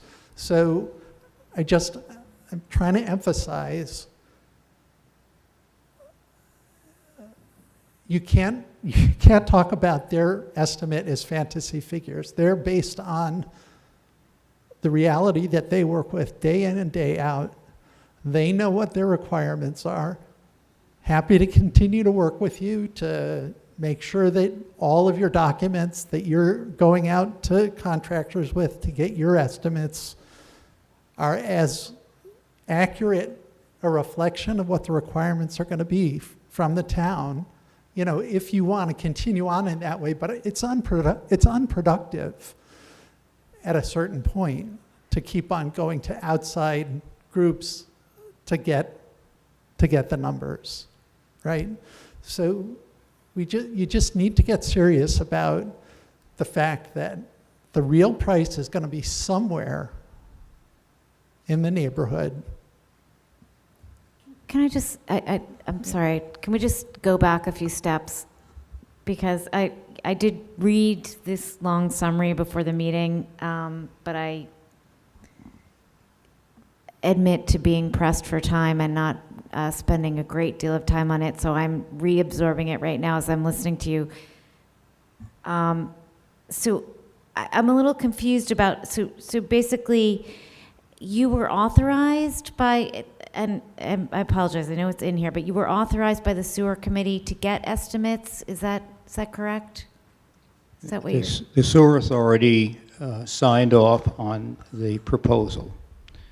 we independently asked for estimates, and the estimates we went to, we didn't go to the town topics and look for a construction company. We went to people who had experience doing this and experience in New Jersey. But who authorized you to get the estimates? No one authorized, we paid for it. Okay, but did just... So all I ask, to David's point, is you want us to give you a number. You said 80% or whatever. Unfortunately, the estimates from the engineering department there's a 20% gap in their estimates. So which figure, 80% Sir, of what figure are you asking? I just wanted to that point, in my experience in working with some of our newer development partners I have encountered this gap, and it usually is the gap between private sector projects and municipal projects. And I also had sticker shock when I was first on council, when I saw how much more it is for government entities to do projects. That's a whole other discussion about regulations and how things are authorized or should or shouldn't be done. You know, that comes from the state level. It's not really something that we can change here on the local level. But I will say that the way for municipalities to do things, which is how, you know, the system in which the ecosystem in which our engineering department operates, that is exactly about the additional gap that I've seen in the difference between the private and the public sector. But I guess the other question I had was, so it seems like you are actually willing to pay for the assessment, but it's really just the gap in cost. That's the main contention right now, the main dispute? Initially, this was sold to us as, yes, we do this all the time. Here's how we go about it. It's going to come to this amount of money, and we'll be done by the end of the year. Things changed. Right after that, that gave us pause. That gave us time to look into how these sewer extensions have been handled in the past, and we were asking for help from the municipality. Ideally, we think it's an obligation to us. The council sees it differently, but we're at an impasse now because we can't even get the municipality now to commit to bidding this out to see if it is going to be doable for us, or if there's some help we could get to bring it online. It is just beyond our individual benefit. It really is an environmental issue. What do you do with property when you run out of leach fields? What do you do with sewage that is untreated? And despite opinions that there's no difference between septic and sewage, that is not the case. Do you have some documentation from... There's no documentation that sewage is invented. Someone who specializes in septic, that there is a health or environmental hazard? There's an environmental hazard when you no longer are able to have an acceptable leach field and you have well water. We have a neighbor who's already had to treat their well. So, but obviously, if we were to move forward with a municipal project, you know, we would need to, you know, there would need to be more than just your word. Well, no. Well, if septic fields were acceptable, why do we have a sewage treatment plant at all? You had septic in the 1930s. Why do 5 municipalities get together to build a sewage treatment plant if it really doesn't matter? So I would be, you know, we have someone who is a specialist in Princeton sewer system. I'm just wondering, David, there's been a lot put out here. Could you respond to some of it and provide your perspective, since you have the historical perspective? And one question I have is about the connection. Did every neighborhood actually pay for the connection, or how did that, because I'm not sure that that is actually the case in the history. I'll make a few points. There's no distinction between developers extending the sewer system and private homeowners extending the sewer system. The developers don't do it out of the goodness of their hearts. They fully intend to pass along the cost to the people who buy the houses, who are then in exactly the same position that the private homeowners would have been. In fact, the extension on Snowden Lane that Deanna mentioned was done in cooperation between private homeowners and the developer, and they were assessed pro rata for the work. There are large parts of Princeton that are not in the wastewater management plan that was endorsed by the town, so they cannot be served by sewers. If septic were environmentally unacceptable, the town would not have signed off on having large parts of the town being served by septic.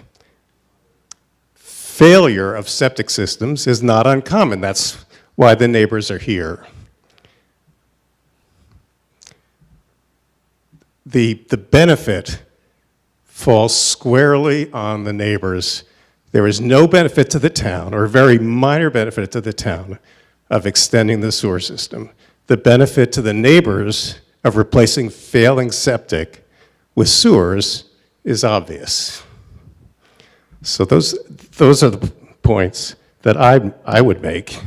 And I would also refer you to the letter that Mayor Frieda wrote, because it really expresses what should be the town's position on this and other similar requests.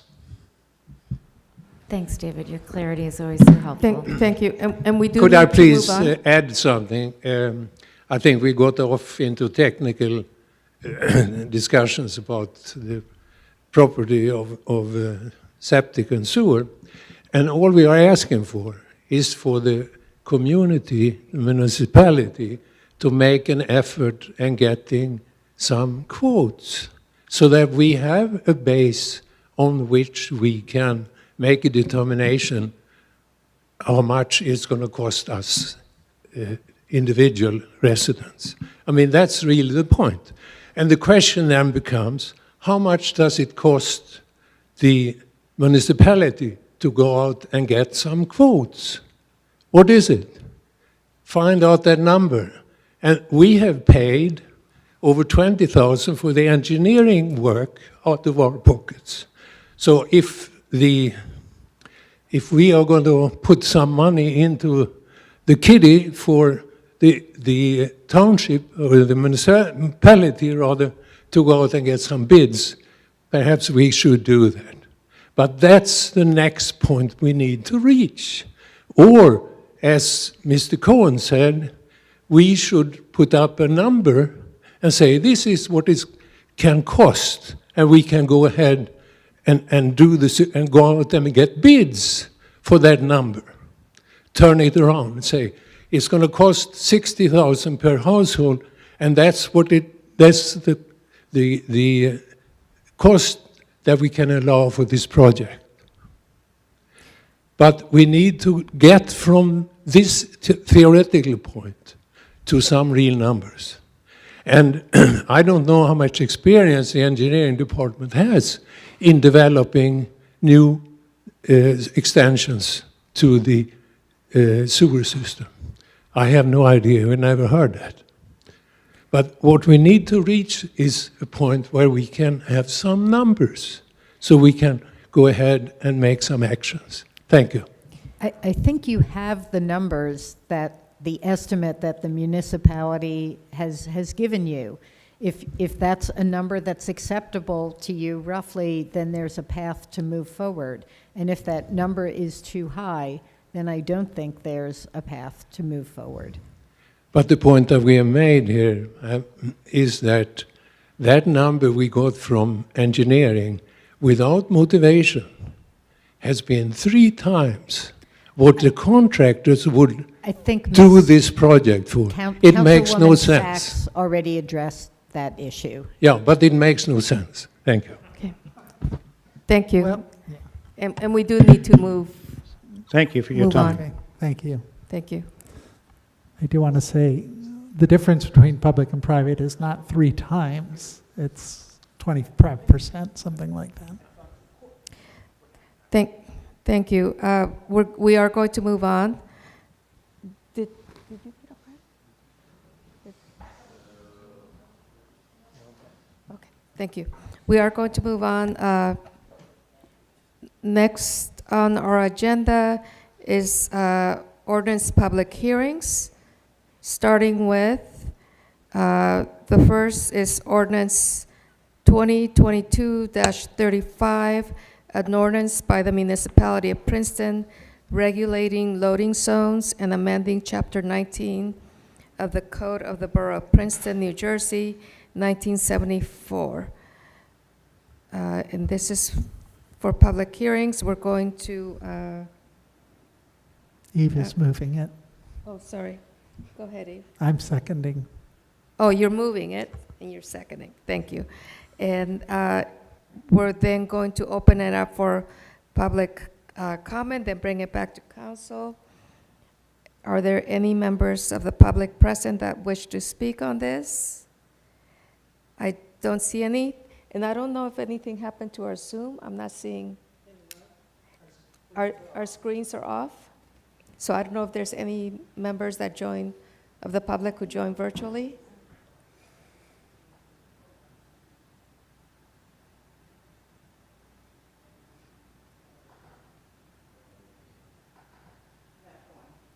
Okay. Thank you. I do see there's one hand up. Member of the public would like to speak. Adam, can you please let Mimi in?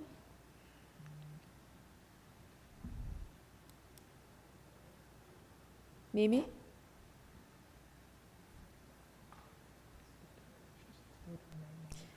If you can, please state your name and address, but I see the microphone moving, but we don't hear any sound. Okay.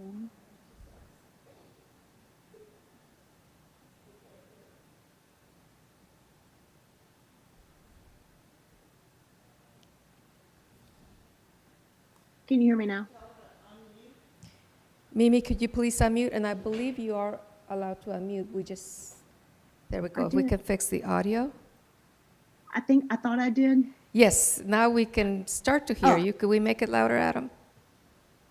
That's fine. I just want to make it very brief. I just wanted to my name's Mimi Omasinski. I live at 98 Nassau Street here in Princeton. I just wanted to speak in support of this. I don't want to take any time because it looks like people are already going to move, but I think in terms of just having things a little bit earlier downtown, all of us who live downtown know that noise is part of what you get. But what we also love is having a beautiful downtown so we can enjoy coffee early in the morning, that kind of thing. So just anything that can just allow some of those services to start a teeny bit earlier, I think is great. And that's it. Thank you. Thank you, Mimi. If any other members joining us virtually would like to speak on this? Seeing none, I'll bring it back to council with any additional comments or questions. No? Then this is a roll call vote. Ms. Niedergang? Yes. Mr. Cohen? Yes. Ms. Fraga? Yes. Ms. Sachs? Yes. Mr. Newland? Yes. Thank you. And that passes unanimously. Next is ordinance 2022-36, an ordinance by the municipality of Princeton regulating public parking on Witherspoon Street between Nassau Street and Spring Street and amending Chapter 19 of the Code of the Borough of Princeton, 1974. Is there a motion? Mia? Leighton seconds. Are any members of the public present that wish to speak on this? I think it's just us left. Any, I don't see a hand raised. Any members who are of the public who are joining virtually who would like to speak on this ordinance, raise your virtual hand. Seeing none, I'm going to close public comment and bring it back to council. Any comments or questions? Seeing none, roll call, please. Ms. Niedergang? Yes. Mr. Cohen? Yes. Ms. Fraga, Yes? Ms. Sachs, Yes. Mr. Newland. Yes. That passes unanimously, not anonymously. It's late, not that late. Actually, Madam President, I want to make a really quick comment, even though we already voted on that. Just because I saw on Tap Into Princeton this morning, Richard Ryan asked the question. He's saying they're proposing this free parking on Witherspoon Street, but what will the cost of the free parking be? And so I just wanted to say for Rich, and I see he's in the audience, that whatever the cost is, it's less than the cost if we charged for the parking. And that's in fact why we decided to make this free, is that we would have lost money if we had charged for the parking, just by the nature of our parking system, the way it works. So That's a great point. I wanted to let people know. Thank you, That's very good. David. Thank you, David. And I just want to add that I think we will benefit tremendously from having the ability to run in quickly, and the merchants will benefit, and if they benefit, we all benefit. So I think it's a good thing. Another Although I great point. generally agree with Rich on parking, and in this particular instance, I think this is a good exception to our general rule. So.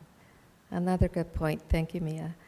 The last ordinance that's up for public hearing is ordinance 2022-37, an ordinance by the municipality of Princeton authorizing the establishment of one or more dog parks in Princeton parks and recreation areas, and amending Chapter 16 of the Code of the Township of Princeton, New Jersey, 1968. Mia makes the motion. Eve seconds.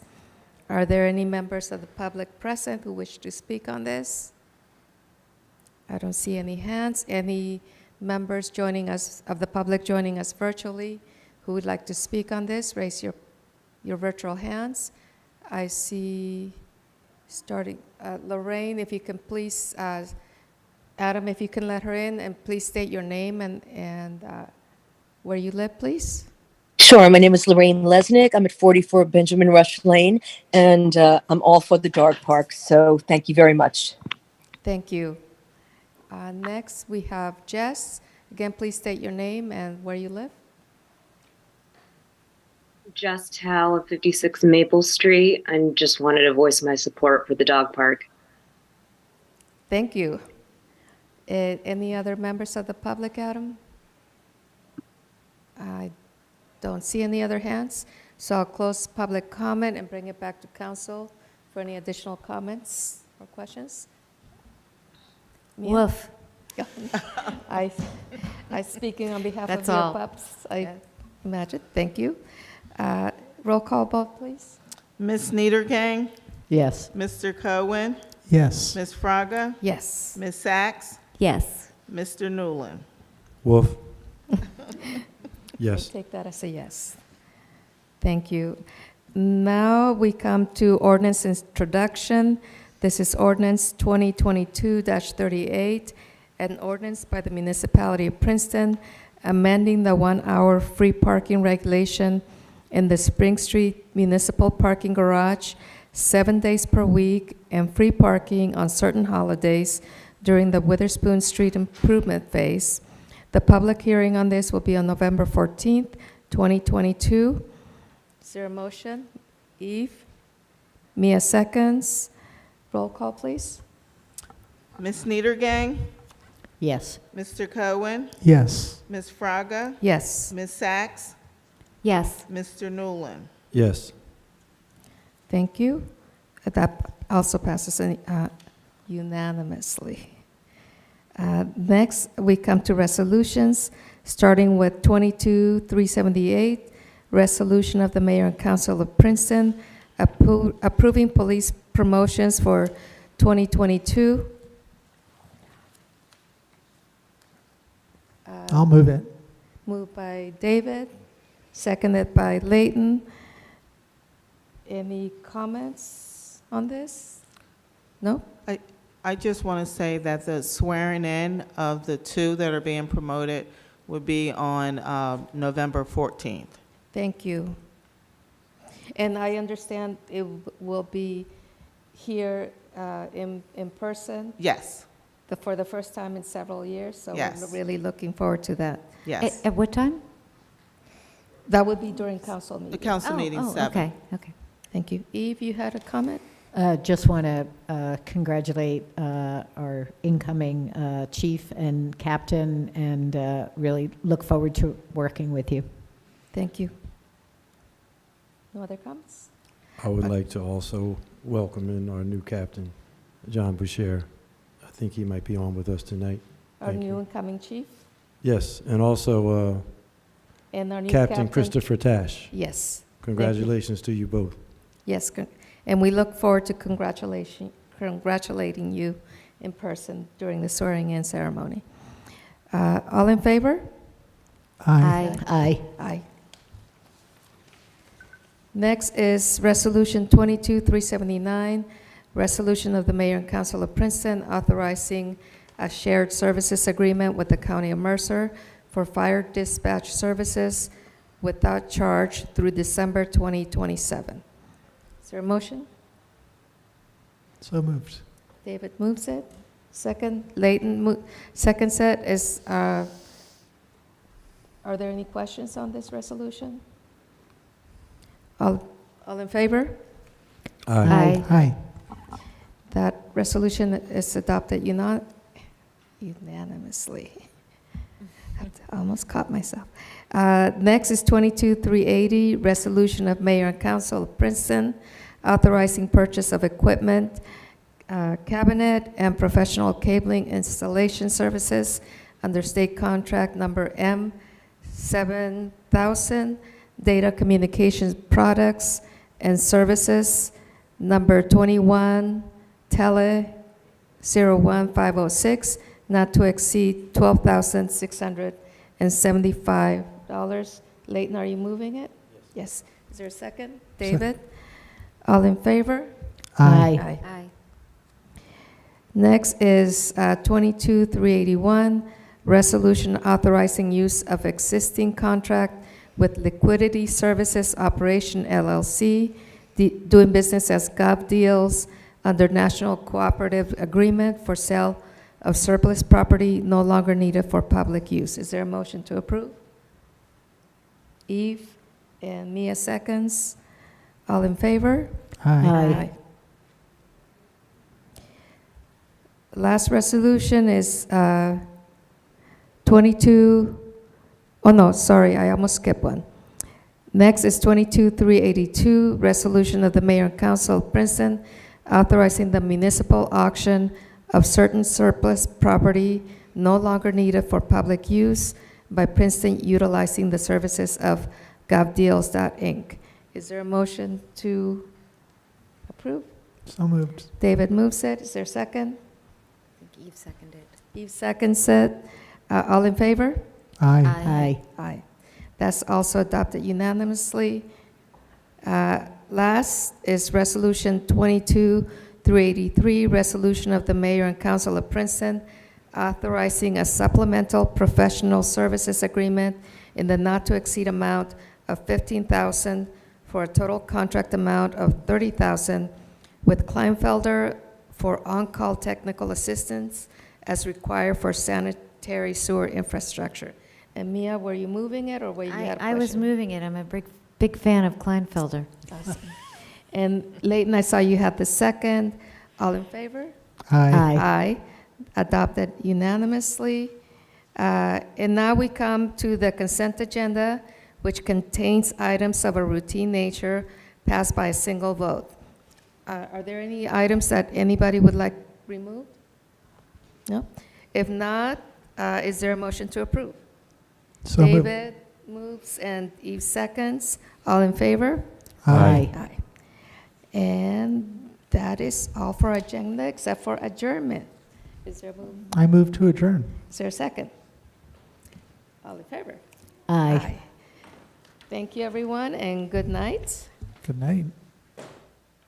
Thank you. Should say meeting adjourned.